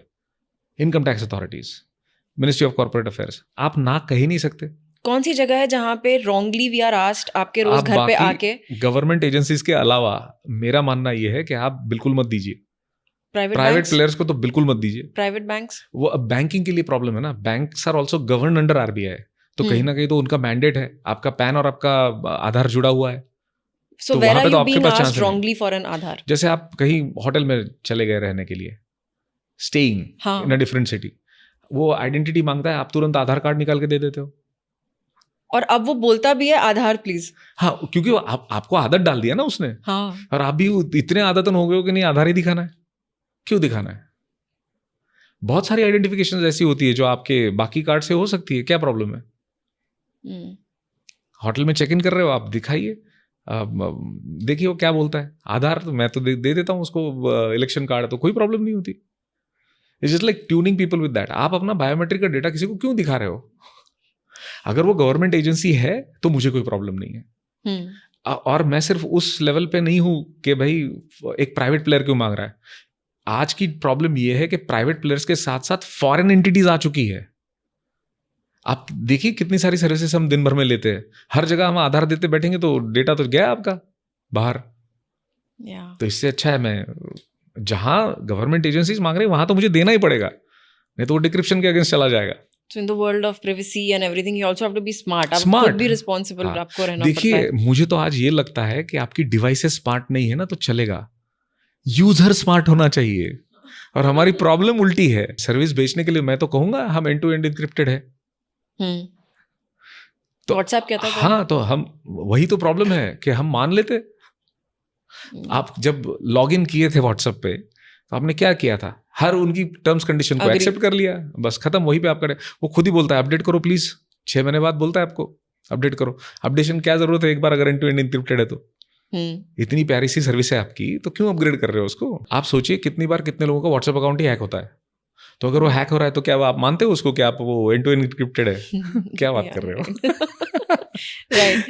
Sir, having traveled extensively, having trained abroad as well, क्या फ़र्क आप देखते हैं वहाँ के साइबर सिक्योरिटी और डिजिटल एविडेंस की चीज़ों पे, जो कि हमसे कहा जाता है क्योंकि हम वहीं से कंपैरिजन रखते हैं कि हमसे मतलब दुनिया काफ़ी एडवांस्ड है, they are the developed nations etcetera. और इंडिया से अगर मैं आपको कंपेयर करवाऊँ तो क्या डिफरेंसेस और क्या इश्यूज, क्या सिमिलैरिटीज़ आप देखते हैं वहाँ के साइबर सिक्योरिटी में और यहाँ में? 2 सिनारियोज बताऊंगा जी। जिस चीज की बात हमने थोड़ी देर पहले की थी, videography of search and seizure, ये चीज मैंने सबसे पहली बार तब देखी जब मैं 2015 में जर्मनी में गया था। तब हो रहा था ये वहां, तो they had adopted it 7-8 years back. पूरा सर्च सीजर वीडियोग्राफी से हो रहा है। तो they had more experience than us. तो थोड़ा नया टेक्नोलॉजी नया आ गया तो प्रोसीजर्स वैसे बन गई होगी उनके यहाँ, तो they are well versed with it. तो पहला बदलाव उनकी फेवर में जाता है। दूसरा बदलाव थोड़ा सा हमारी फेवर में, वो वाली भी बात बताऊंगा, प्राउड इंडियन की तरह बताऊंगा ये बात मैं आपको। वो बात ये है कि अभी हमने एक एक्सपो किया था जिसमें हमने ये दिखाया था कि how we are converting into a digital economy. बहुत सारी गवर्नमेंट एजेंसीज थी, मैं ज्यादा फोरम और लोगों के बारे में नहीं बता सकता, बट ये दिखाया गया कि how are we utilising majority of the technical things in tax and all of that. तो जैसे आपको पता होगा कुछ साल पहले से हम लोग फेसलेस असेसमेंट कर रहे हैं। पहले ये होता था कि मुझे पता होता था कि कौन सा इनकम टैक्स ऑफिसर मेरी ITR एसेस करने वाला है। अब फेसलेस हो गया, मतलब हम यहाँ दिल्ली में बैठे हुए, हमारा कोई मदुराई में कर रहा होगा ITR वेरिफिकेशन, ये पॉसिबल है आज की डेट में। देयर इज नो, मतलब फेसलेस हो गया वो। फेसलेस हो गया, हमने आधार और पैन अटैच करवा दिया, बहुत सारी डिजिटल इकोनॉमी आ गई। अब जब एक्सपो की बात आई, कम से कम 25-26 देशों के लोग उस इवेंट में आए हुए थे। मुझे पहले ऐसा लगा था कि इंडिया की टेक्नोलॉजिकल वो छोटा सा जो उनका स्टॉल था वहाँ पे कम भीड़ होगी, जहाँ टेक्निकली बहुत एडवांस हो चुका है वहाँ ज़्यादा भीड़ होगी। उल्टा हो गया, पूरी भीड़ इंडिया के पास आई थी, क्योंकि उनका प्रॉब्लम टेक्नोलॉजी नहीं था, उनका प्रॉब्लम था number, volume and facilities. They said हमारे यहाँ अगर कुछ लाख लोगों के लिए भी ये सर्विस इस टाइप से देने की बात होती, वाट लग जाती हमारी। आप कैसे कर सकते हो सारी चीज़ें? How is this possible in India? तो जब मैं वॉल्यूम की बात करके फिर टेक्नोलॉजी की बात करता हूं तो we are far far better than them. और वैसे भी एक बात क्लियर बता दूं, as a proud Indian, 3 countries थी शुरू में जिन्होंने सुपर कंप्यूटर्स बनाई थी। करेक्ट? शायद US, जापान और इंडिया, है ना? तो US क्या है? आधे से ज्यादा तो हम ही है, तो 3 में से 1.5 हम। तो बड़ा कौन? हम So I have never felt any hesitancy in saying कि हमारे यहाँ टेक्नोलॉजिकल एडेप्शन बहुत फास्ट हो जाता है और हमारे यहाँ लोग वो बेसिक जुगाड़ है ना. We might not be literate in the standards of literate people according to western understanding, लेकिन हमारे यहाँ एक बार पता तो चले सिस्टम कैसे चल रहा है, सबसे बढ़िया से उसको समझने में क्रैक इट एकदम एकदम एकदम बढ़िया से कर लेंगे हम लोग. और वो हम लोग देखेंगे हाँ, जब ये सारे चेंजेस आएंगे तो, क्योंकि अब तो हमें लॉ भी सपोर्ट करते हैं. हाँ सी एक देखिए, any system is as strong as its weakest link. जब तक वो क्रैक करने का आपको तरीका नहीं पता तब तक आप सोचते हो ये बहुत बढ़िया है. जिस दिन समझ में आ गया उधर क्या है तो हो रहा है. ऐसा है. आप ट्रैवल करते हैं तो आप एयरपोर्ट तो जाते होंगे. बिल्कुल. तो हाल ही में मैं लखनऊ ट्रैवल कर रही थी एंड आई वाज टोल्ड कि जल्दी जल्दी हो जाएगा, आप डिजी यात्रा डाल लो. मैंने कहा ठीक है, एक डिजी लॉकर डिजी यात्रा कर लो. मैंने कर लिया. मैंने कहा ठीक है, इसका मतलब फटाफट हो जाएगा. अब वो करके सुपर प्राउड, जैसे पता नहीं अचीव ही कर लिया मैंने कुछ फटाफट. और I was taking a flight also after a very long time. मुझे साल से ऊपर हो गया था, तो मैंने कहा अच्छा कुछ नई नई चीज़ें आई हैं, करके देखते हैं. और करा, वहाँ गए. On the way back I was with some people I knew and they said you immediately delete it. मैंने कहा व्हाई? मैंने कहा I just came so smoothly, I will go before you guys go. कहते हैं हाँ but you will also go before you guys go. अभी recently it's happened that something fraudulent has also happened with रिजाता. तुम्हारा ये तो scan हो ही रहा है एंड ऑल. तो अब इस पे आपका क्या टेक है and what is, should people have Digi Yatra on their phones for airports और should they just delete it? अब आप मुझे ना प्रॉब्लम में ला रहे हो. मैं इतने बेचारे उन इन्वेस्टिगेटिव एजेंसीज को ट्रेन करते रहता हूँ, उन्होंने कुछ लाया है नया और आप कहोगे कि इसके अगेंस्ट बोलो तो नहीं होगा. लेकिन मैं आपको क्लियर सच तो बताना पड़ेगा ना, अगर उन्होंने भी कुछ ऐसा है तो. क्योंकि ये अगर हुआ है कि किसी के साथ हुआ फ्रॉड, अब ये मैं तो डिनाई नहीं कर सकती. देखिए मैं आपको एकदम क्लियर आइडिया दे देता हूँ ताकि व्यूअर्स को भी वो चीज़ समझ में आए कि देखिए क्या है. जैसे ही आप ऐप बोल देते हो ना कि ये ऐप कर लो वो ऐप कर लो, तो देखिए रिस्क तो है. रिस्क तो है, डिनाई तो कोई नहीं कर सकता. आप इस एक छोटी सी बात से समझ जाइए कि इंडिया में एक बंदे ने ये कहा था कि भाई आपने 43 वो जो पुराना वाला प्रोविजन मैंने आपको कहा था उसमें कहा है कि भाई बॉडी कॉर्पोरेट, तो भाई बॉडी कॉर्पोरेट रिस्पॉन्सिबल होगा अगर मेरा डेटा बॉडी कॉर्पोरेट से किसी दूसरे के पास चला गया या मुझे लॉस हुआ उस चीज़ से. तो उस बंदे ने क्या किया, उसने ये पूछा कि UID यानी आधार कार्ड बनाने वाली हमारी जो एजेंसी है वो क्या वो बॉडी कॉर्पोरेट में आती है? उस लिटिगेशन का क्या हश्र हुआ आप देख लीजिए. वहाँ पे ये कहा गया, हाईकोर्ट ने भी कहा, सुप्रीम कोर्ट ने भी बाद में उसको रेटिफाई किया कि हाँ वो बॉडी कॉर्पोरेट है ही नहीं. UID बॉडी कॉर्पोरेट है ही नहीं तो उसकी लायबिलिटी कहेगी. तो क्या है फिर? नहीं है, वो स्टैट्यूटरी बॉडी है. अच्छा, हम उसको अलग कैटेगरी में डाल देंगे. अब देखिए इसका इम्पैक्ट क्या है. हम उसको मान तो नहीं रहे कि बॉडी कॉर्पोरेट है, मतलब हमने वो भी तकनीकी लेवल पे वो काम कर लिया है कि लीगल लायबिलिटी तो नहीं लाएंगे हम उनके ऊपर. अब रही बात डिजी यात्रा की, अब एज अ सर्विस जब देखता है आपको तो बड़ा मजा आया, बस स्मूथली अंदर चले गए, स्मूथली बाहर आ गए, स्मूथली उन्होंने डेटा भी निकाल लिया आपका और ऊपर से आपका डेटा सिक्योर रहेगा इसका प्रॉमिस भी नहीं किया आपको. तो कैसे विश्वास करेंगे? आप यूज करते? मैं बिल्कुल कोई भी ऐप यूज नहीं करता. मेरा एक फोन ऐसा है जिसपे आज तक इंटरनेट नहीं चला. एक सेकंड, आपके पास ना उस टाइम से व्हाट्सएप तक नहीं है? नहीं, व्हाट्सएप आ गया है. उस टाइम पे नहीं था. उस टाइम पे नहीं था. I am I think last person who has opted for WhatsApp in last few years. वो जरूरी हो गया क्योंकि कुछ लोगों को बहुत बड़े डॉक्यूमेंट्स भेजने होते थे. मैं बहुत ट्रैवल करता हूँ और सिर्फ ट्रैवल में आजकल ट्रेन या बस या एयरक्राफ्ट वैसा ही नहीं है, लेकिन कभी कभी मेरा ट्रैवलिंग बाय कार भी हो जाता है. तो डॉक्यूमेंट्स अगर भेजने होते हैं तो लोगों को दिक्कत होती है, सर जरा देख लीजिए, वो वाला रहता है ना. तो मैं उसी चक्कर में सबको पूछता हूँ कि ऐसी आप लास्ट मिनट तक चीजें करते क्यों जब आपको बहुत रश हो और ऐसा आप कौन सा बड़ा और कितना इंपॉर्टेंट काम करते हो कि जिसमें आपको बस 4 मिनट बचाने से आपका 4 करोड़ रुपया वापस आना है. See as an individual I always see this कि मैं बहुत सारे ऐप्स नहीं यूज करता, बहुत सारी सोशल नेटवर्किंग नहीं यूज करता. इसका रीजन ये है कि मैं बहुत इंपॉर्टेंट आदमी नहीं हूं. आपको मेरे को रीच करना है, आप कॉल कर लीजिए, बात कर लीजिए. आप MS धोनी को देख लीजिए. मैं एक बार इंटरव्यू देख रहा था हर्षा भोगले का कि ही सेड कि मैं धोनी से सिर्फ एक बार मिला हूं personally 1-on-1 because he is not reachable, क्योंकि उनके पास फोन होता ही नहीं है.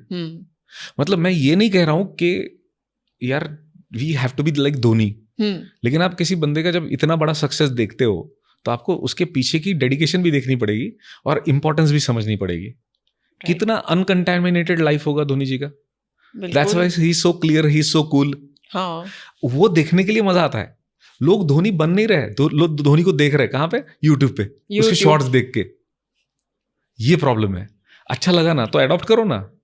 और वैसे ही मैं सोचता हूं कि मैं डॉक्टर तो हूं, लेकिन लॉ का, मेरे वजह से किसी की जान जाती नहीं है और मेरे वजह से किसी की जान बचती नहीं है. तो why I should use something which is so like fast and just एक हवा दिखाने के लिए. तो आप ही का सामान जाएगा. हाँ, मतलब आप वैसे ही कर रहे हो यार.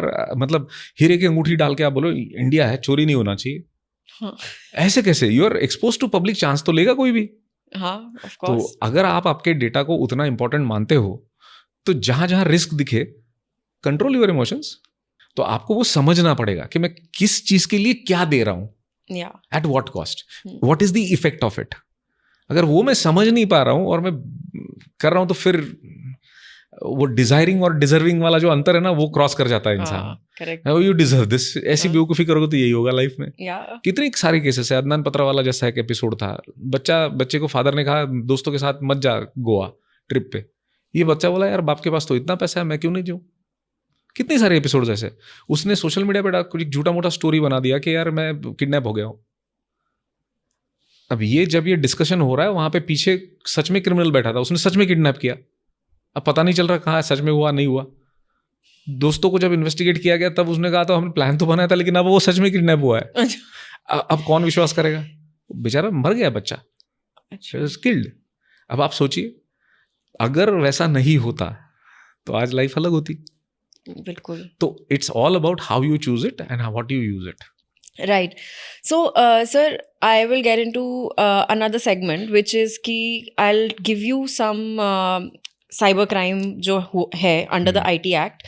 उस पे मेरे कुछ questions हैं, one each, and I would like you to comment on those. बिल्कुल. ठीक है. So, cyber crimes under the IT Act, जो cyber offenses हैं, उनमें से एक है जो सबसे ज़्यादा common है, which is hacking. Correct. कल भी हो रहा था, आज भी होता है और आगे भी होगा, जहाँ तक मुझे लगता है, चाहे आप कितना उसको वो कर लें. काफ़ी सोफेस्टिकेटेड टेक्नोलॉजिकल चीज़ें आ गई हैं उसको लेके. हमारा IT एक्ट क्या हमें किस तरीके से उससे प्रोटेक्ट कर सकता है या करता है आज भी? How does it protect us, and what are the kind of loopholes that the hackers use today that our viewers should be aware about कि इस वजह से आपका हैकिंग हो जाता है? ठीक है. लीगली पहले वो वाला पार्ट बता देता हूँ कि ऐसा है कि अवर IT act is very much compact है. उसमें सारी चीज़ें, बस एक लॉयर को और एक जज को उस चीज़ को समझना पड़ेगा कि किस तरीके से लिखा गया है. जैसे कुछ लोगों ने ऐसा ही हवा क्रिएट कर दिया कि अरे हैकिंग तो दिखता ही नहीं है सर. पढ़ने जाओ IT एक्ट तो हैकिंग नाम का कोई सेक्शन है ही नहीं. तो ऐसा नहीं है. आपको उसको ठीक से इंटरप्रेट करना पड़ेगा. IT एक्ट में 2 पार्ट्स है. चैप्टर 9 है और चैप्टर 11 है. चैप्टर 9 जो है वो पूरी तरह सिविल रेमेडीज की बात करता है, जिसमें हम सिर्फ कॉम्पेंसेशन मांग सकते हैं. We can not send a person to jail. ठीक है. और दूसरा जो पार्ट है which is chapter 11, which is from section 65 to section 74, वो सारा का सारा ऑफेंसेस है where we can send a person to jail. अच्छा. ठीक है. और जब मैं ऑफेंसेस की बात करता हूँ वो टिपिकल क्रिमिनल केस होगा. जैसे FIR फाइल होगी, जैसे क्योंकि सारे ऑफेंसेस कॉग्निजेबल है हमारे यहाँ IT एक्ट में, तो ऐसा है. अब आते हैं हैकिंग पे. जब हैकिंग होता है तो लोग पहले ढूंढते हैं हैकिंग वर्ड दिखता है क्या, तो नहीं है, दिखता नहीं है. लेकिन समझना पड़ेगा कि देखिए हैकिंग है क्या. तो पहली बात ये है कि वो इलीगल एक्सेस तो है ही, plus in addition to that damage है. मैं आपके डिवाइस में घुसता हूं और उसके बाद उसकी डेटा को या उसकी सिचुएशन को डैमेज कर देता हूं, तो हैकिंग हो गई. So it is basically illegal access plus some kind of mischief with the data. है ना. लोग जब हैकर इस शब्द को यूज करते हैं, हैकिंग इस शब्द को चूज करते हैं, तो लोग ऐसा सोचने लगते हैं कि बहुत बड़ा टेक्निकल माइंड लगाया होगा और फिर वो स्नूप किया होगा, फिर उसने देखा. ऐसा जरूरी नहीं है. There can be a small crack. तो उसमें से आ गया, छोटा सा एंट आ गया अंदर, छोटा सा कीड़ा आ गया अंदर, तो वैसा वाला सिचुएशन है. ऐसा नहीं है, हमेशा वैसा नहीं है. जितना डेटा का इंपॉर्टेंस ज्यादा, जितना सोफिस्टिकेटेड सिक्योरिटी ज्यादा, उतना ज्यादा टेक्निकल होता जाएगा क्राइम. तो ऐसा नहीं है कि हमेशा बहुत बड़ी चीज हुई है, किसी ने मेरा मोबाइल हैक कर लिया तो बहुत उसने टेक्निकल दिमाग लगाया, ऐसी बात नहीं है. बस उस चीज को कैसे किया गया है, how much sophistication has been used, उस चीज पे है. तो अब जब मैं प्रोविजन को देखता हूं तो 43 स्मॉल a जो सिविल की बात करता है उसमें इलीगल एक्सेस है।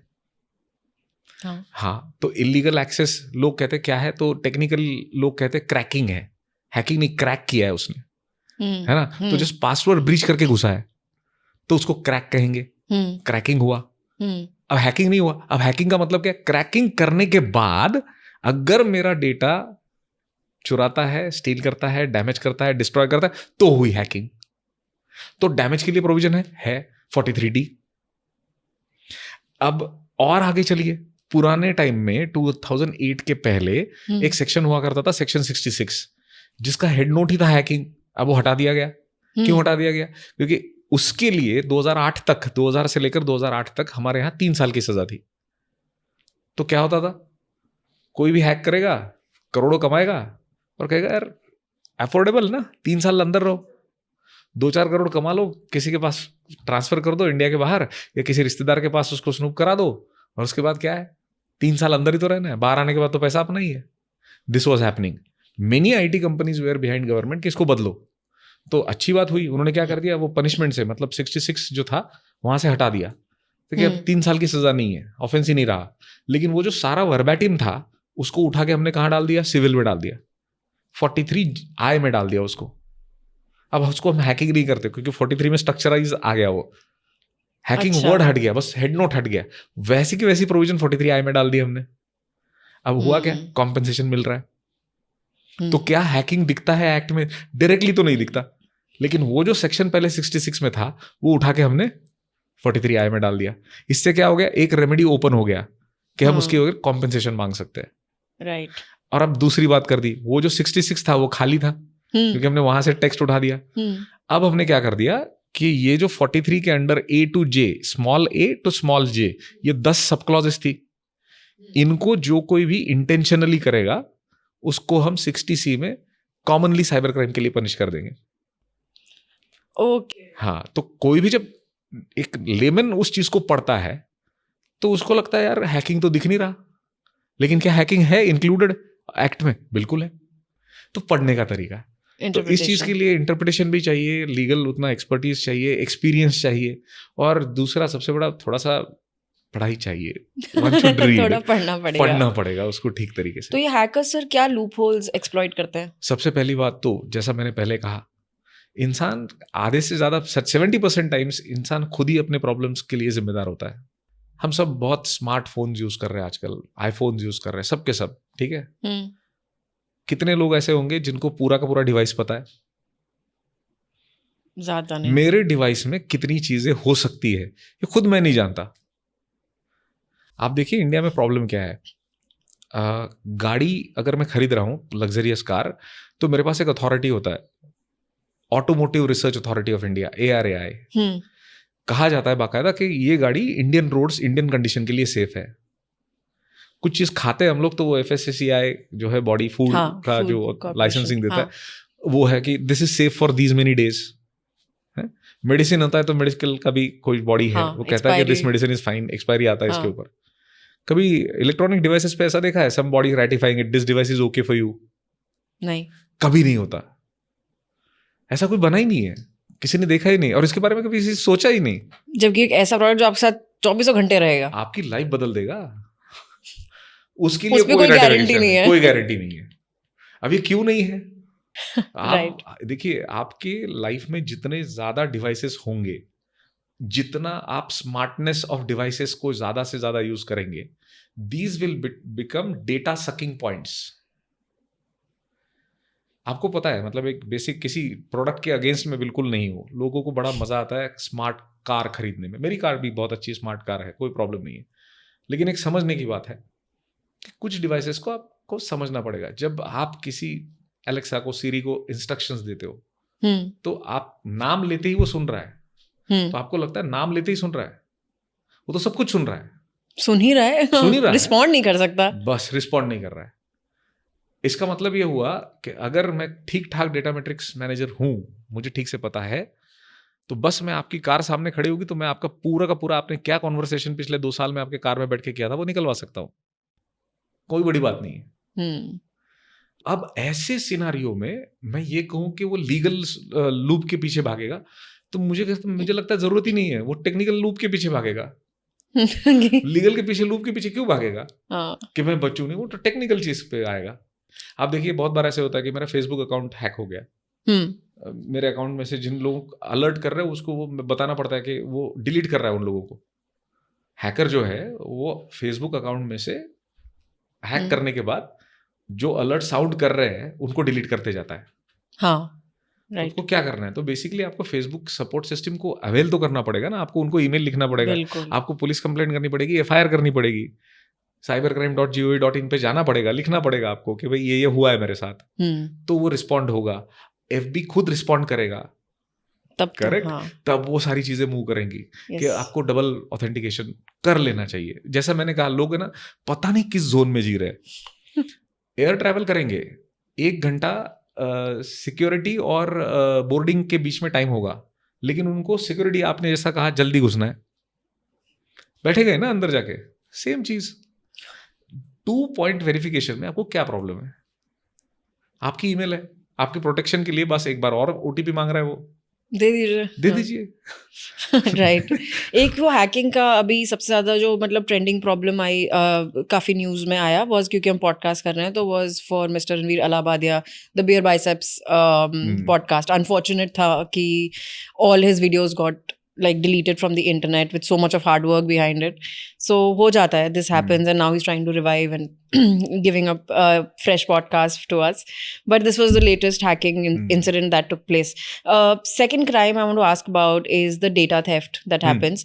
और आपके जैसे आपका खुद का corporate है, अब तो firm है, तो हम अगर corporate में जब कोई डेटा थेफ्ट होता है, अगर हम उसमें लें in that scenario, in that example, तो यूजुअली एक आपका इनसाइडर जॉब कहा जाता है कि आपका डेटा लीक हुआ क्योंकि आपका इनसाइडर ने वो चीज़ लीक करी। How do we strike a balance between surveilling an employee and protecting his like privacy rights also? देखिए, जहाँ आपको सेंसिटिविटी ज़्यादा है, जिन चीज़ों का सेंसिटिविटी बहुत ज़्यादा है, वहाँ पे तो आपको वो ह्यूमन ट्रस्ट वाला एंगल लाना ही पड़ेगा। Get the best man on the job, ये सिर्फ कहने से नहीं होता, आपको सच में आपके साथ बेस्ट लोग होने चाहिए आपके साथ। एक नाम नहीं, बिल्कुल नहीं लूँगा, नहीं ले सकता, माय कमिटमेंट, बट एक बहुत बड़े फिल्म प्रोड्यूसर है इंडिया के, बॉलीवुड में बहुत बड़ा नाम है, वो अभी रिसेंटली मेरे पास आए थे, कुछ OTP पे उनको इंफॉर्मेशन चाहिए थी, दिया।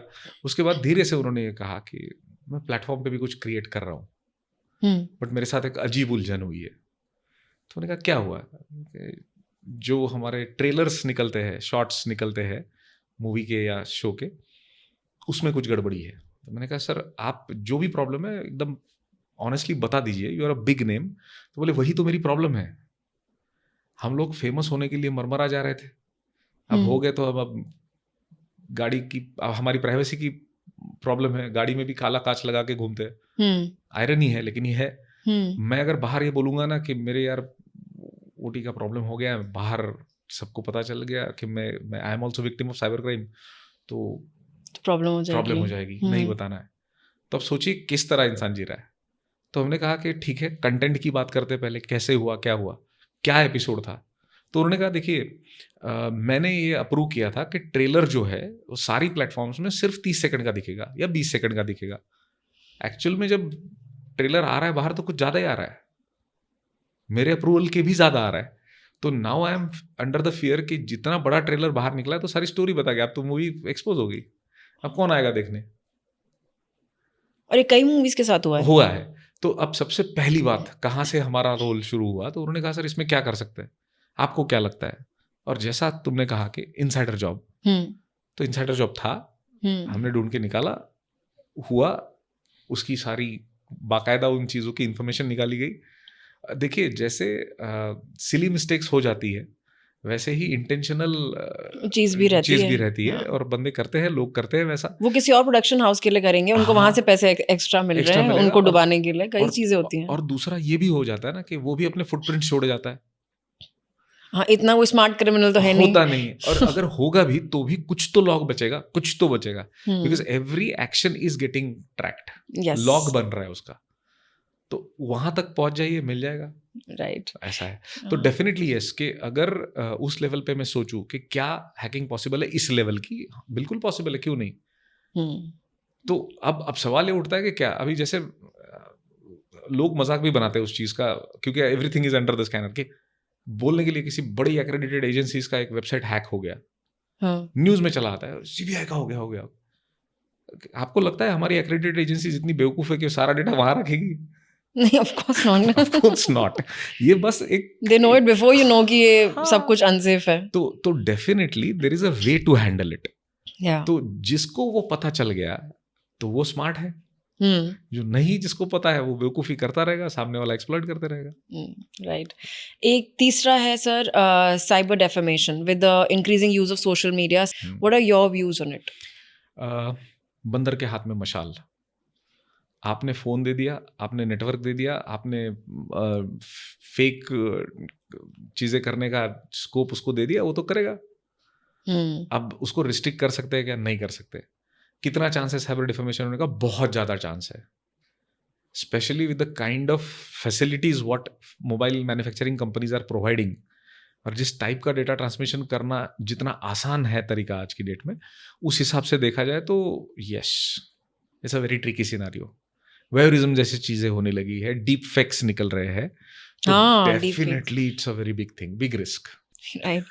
एंड फाइनल के crime would be sir phishing. आप तो ऑफ कोर्स मतलब जानते ही हैं। Would you say that banks and organisations should be held accountable for phishing, और is it the individuals responsibility, और अ बिट ऑफ बोथ?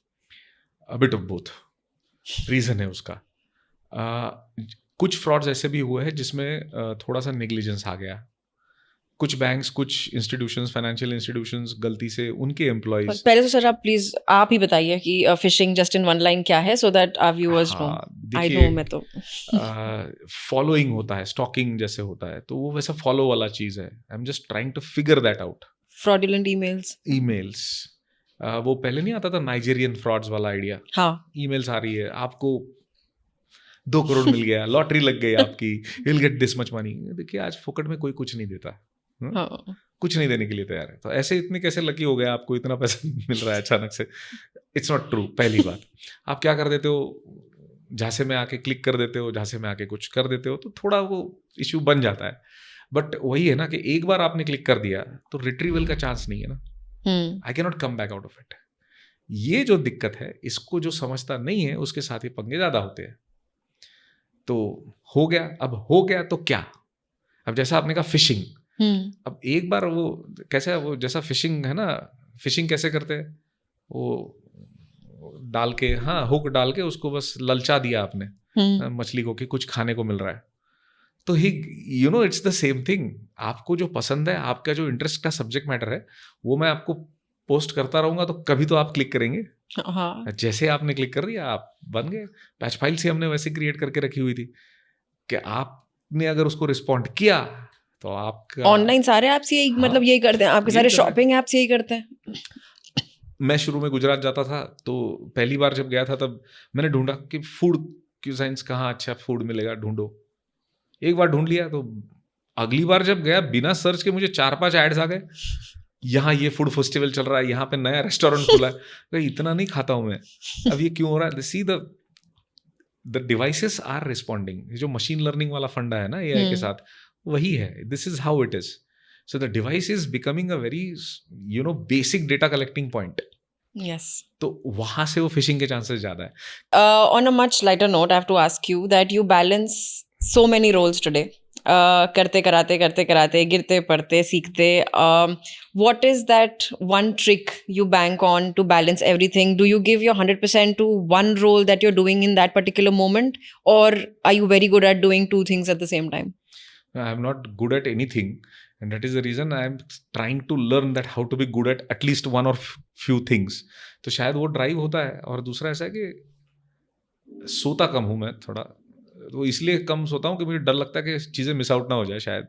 अच्छा। तो प्रॉबेबली बहुत है सीखने के लिए, समझने के लिए। तो जब तक आपका वो person should be like a sponge, निकाल लो जितना निकाल सकते हो लाइफ से। अब क्या है, देखो 40-45 का तो हो चुका हूँ मैं ऑलरेडी, तो कितना बचा किसने देखा? तो जितना है उतना फुल्ली जियो, मजे से जियो। That's the trick. नहीं, मुझे कभी बोर नहीं हुआ, मुझे कभी वो चीज़ नहीं हुई कि यहाँ पल्पिटेशन बढ़ गया, अब मैं क्या करूँ, never happened to me. Stress नहीं होता आपको? नहीं होता, बिल्कुल किसी चीज़ का नहीं होता। सर अब इस आज के टाइम पे आपको स्ट्रेस नहीं होता है रियली? नहीं, absolutely not. If I mind it then जी, आपका थोड़ा सा देखिए, मैं आपको बताता हूँ स्ट्रेस की बट अगर किसी बात करूँ लेवल तो पे कुछ प्रेशर्स तो होते होंगे, तो आपको मतलब आपको कहीं पे, जैसे आपने बोला था कि इसीलिए आपको तो मैंने, क्लासरूम में आने में नर्वसनेस होती है हाँ, कभी कभी। वो नर्वसनेस है, वो स्ट्रेस नहीं है, because I used to enjoy it. और मैंने आपको कह दिया, जिस दिन वो निकल जाएगा नर्वसनेस, मैं छोड़ दूंगा ट्रेनिंग टीचिंग। तो आप स्ट्रेस से आजकल के ज़माने में कैसे बचे हैं? सिंपल चीज़ है, one has to be having a very good solid spiritual base. करिए ना, खुद के ऊपर भी काम कीजिए, कोई बुरी बात नहीं है खुद के ऊपर काम करना, मजा आता है, मस्त। अरे खुद की कंपनी एंजॉय कीजिए, कुछ अच्छा पढ़िए, कुछ अच्छा लिखिए, कुछ जैसे मैं करता हूँ, फ्लूट वूट बजा लेता हूँ थोड़ी देर के लिए, या फिर ऐसी कुछ चीज़ें करो जिससे आपका निकल जाए सारा बाहर निगेटिविटी, ऑलवेज बेटर। और दूसरा सबसे बड़ी आज की डेट में जो चैलेंज है, जहां आपको पता चला यार बंदा बहुत ही निगेटिव है, सीधा शिफ्ट डिलीट मार दीजिए उसको लाइफ से ही। टॉक्सिसिटी नहीं चाहिए लाइफ में, बहुत अच्छी चीज़ है करने के लिए। एक बहुत ही इंटरेस्टिंग सर एपिसोड हुआ था मेरे साथ. This is, I was doing law at that time and somebody walked up to me and said कि please talk to my son and all, he wants to do law. उस time पे मेरा भी उतना वो नहीं था, मैंने बोला लॉ, मैंने कहा कुछ और भी कर सकते हो यार, मैंने कहा क्यों करना है, अभी तो मतलब 12th ही मतलब दे रहे हो, थोड़े ऑप्शंस भी एक्सप्लोर कर लो छूटते ही लॉ. बिकॉज अब क्योंकि फादर ने कहा था कि भाई वो लॉ करेगा, मैंने कहा इससे भी पूछ लूँ, मैंने कहा why do you want to do law. I got the most funniest response which I'll never forget, and is that he said that मैंने सूट्स देखा है, Harvey Specter, I want to be. मैंने कहा यहाँ तुम छतरी के नीचे तुम्हें जगह मिल जाए बहुत है, तुम कह रहे हो तुम्हें 5 साल का अपना टाइम इस पे बिताना है, तो if you don't have an interest you से इट. सर प्लीज़ हमारे ना युवा के लिए वो एक नोशन जो हार्वी स्पेक्टर का है ना, वो I think you should break it, कि in India what is it to pursue law, और उसमें और इसमें वो रियलिटी और उसमें कितना फ़र्क है.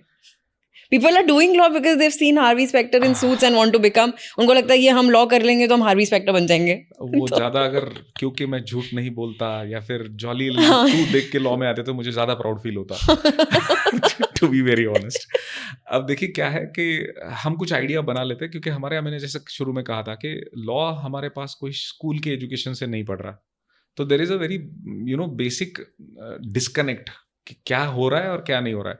और मैं आपको और एक बता दूं कि बहुत सारे प्राइवेट लॉ स्कूल्स तो इंडिया में वही कर रहे हैं कि बस पढ़ा रहे हैं लेकिन प्रैक्टिकल क्या.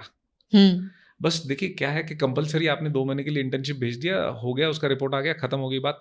वैसा नहीं है. एक लिटिगेशन की अपनी लाइफ है, अपनी स्पेस है. जो पैतरा मैं एक केस में यूज कर रहा हूं, जरूरी नहीं है कि वही पैतरा हर जगह काम आए. You cannot pigeonhole practice, you cannot pigeonhole suits, you cannot pigeonhole litigations. वो आपका स्मार्टनेस आपकी एक्सपीरियंस से आ जाएगा.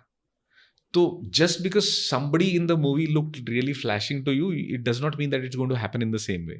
और छूटते ही अमीर नहीं हो जाओगे. हाँ, वो तो बात भूल ही जाओ. इंडिया में वो चीज आने के लिए थोड़ा वक्त लगेगा. यूएस में it's a highest paid profession, हमारे यहाँ वैसा नहीं है. It's a long hard toiling work that you do actually, and after that वो कहीं 5-6 साल बाद आपको थोड़ा सा glimpse of success दिखने लगता है. आपको अब जाके दिख रहा है, जबकि इतना सब कुछ देखने के बाद, वरना तो आप हो ही जाते. Exactly, वो वही चीज़ है. और थोड़ा सा वो नेचर होना चाहिए. तो आप अगर सिर्फ एक मूवी देख के हो रहे हो तो नहीं. मैंने जब किया था लॉ के भाई मुझे लॉ ही करना है, वो जैसा मैंने कहा सीए के ब्रदर को देख के किया था, लेकिन वो चीज़ ऐसी थी कि मैं एक्चुअली में उस बंदे को देख रहा था हाई कोर्ट में, how he moves, what he is doing, और पूरा लिटिगेशन उसके साथ किया था. तब जाके मेरा माइंड बना था कि ये मैं कर सकता हूँ, ये मुझे एक्साइट कर रहा है. तो आप पहले उस फील्ड तक आइए तो सही. टीवी देख के थोड़ी नहीं, टीवी सीरियल से भूल जाइए. With that sir I will pull you into a segment of ours जो कि हर गेस्ट के साथ हम करते हैं. This is called the fun segment top 3 rapid round. You will get 3 questions and you have to give me 3 pointers for each only. ठीक है. The first question is that one thing in your life that you want to delete in your journey, one thing you can relive forever, and one thing you are still chasing. I'm still chasing. And first one, when you said that want to delete, nothing. Relive? Relive. Yes, two moments probably. First is when I met my wife, and secondly, when my first child was born. Ah, sweet. Yes. And what are you still chasing? Chasing many things. Many Koi ek. things. I don't know. Probably I would say something which is very close to my heart, that spiritually, my wife has attained a different level of spirituality. And that's where I feel that, uske level ka ek thoda wahan tak bhi pahunch jaun, probably 10-15%, I'd be more happier, more merrier. Second question is 3 life lessons you have learned from being in the courtroom. First lesson would be that never think that you are prepared. Second lesson would be don't think that the person sitting over there on the dais won't come to know. And thirdly, never consider just by few glimpses of your opposite side or even the judge that you are going to win the matter. Which applies in the life also. In the life also. Till the last moment, till the last thing is there in your hand, never celebrate. Okay. Don't celebrate too early. It might come out as a surprise. 3 mistakes to avoid in the digital age. Oof, there are so many, but yes, 3. बुरा मत type करो, बुरा मत देखो, बुरा मत share करो. Nice, unique.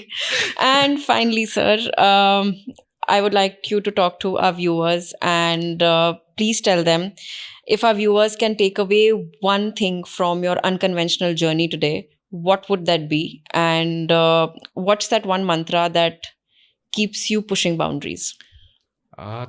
थकिए मत. जो चीज़ अच्छी लग रही है वो करते रहिए. कभी ना कभी सक्सेस तो मिल ही जाएगी. और सक्सेस कोई ऐसा चिड़िया नहीं है कि आपने सोचा आ गया और आपने सोचा नहीं आया. ड्राइविंग फोर्स आपके पास हमेशा होना चाहिए.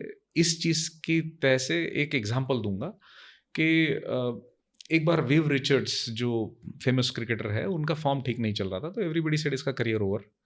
But somehow he went to England और अचानक से लोग क्रिटिसाइज करने लगे, बूइंग करने लगे, और लॉर्ड्स में शायद अचानक से टेढ़े मेढ़े कुछ शॉट खेलने के बाद ही again came back to his own original Viv Richards. अच्छा खेल रहे थे और कुछ टाइम के बाद अच्छे शॉट्स मार के वो आउट हो गए, और आउट भी बड़े अजीब तरीके से हुए. टेस्ट मैच में 3rd मैन पे कैच आउट हुए, अजीब सा शॉट खेला था. जो आउट हुए वो जा रहे थे पेविलियन की तरफ ड्रेसिंग रूम में, तो वहाँ पे लॉर्ड्स की बालकनी में बाहर MCA के मेंबर बैठते हैं, मेरिलबोर्न क्रिकेट क्लब के. तो some of them are old cricketers, conventional ones. Few of them are clapping, but कुछ सामने के लोग थे वो बिल्कुल क्लैप नहीं कर रहे थे. और उन्होंने कहा कि एक बंदे ने कहा कि बहुत वैसे शैम बैठा हुआ था, ही वाज नॉट क्लैपिंग, बहुत उदास बैठा हुआ था. तो usual Viv Richards just walked up and he said, hey oldie, what happened to you? तो उसने कहा, Viv, you missed out a ton by 3 runs. 3 run से आपका शतक नहीं बन पाया. That's what the old man said to Viv Richards. Viv Richards removed his gloves, put his bat down, hugged the old man, गले लगाया उस बुजुर्ग आदमी को और कहा, you are worried about 3, I enjoyed my 97. हमेशा इंसान का एटीट्यूड जो है उसमें खुश रहने का तो होना चाहिए, लेकिन स्ट्राइव भी करते रहना चाहिए. अच्छा निकल के आएगा, लेकिन जिस चीज़ के ऊपर आपका कोई कंट्रोल नहीं है उस चीज़ को एंजॉय करना भी उतना ही ज़रूरी है. I think that's life. Lovely. Sir, what an honor and what a pleasure to be talking to you and or is setup mein for a change. So thank you so much for saying yes. Thank you so much for being with us, and we'll see you soon. Thank you so much guys for watching. Please like, share and subscribe, and I'll see you guys in the next episode very soon. See you.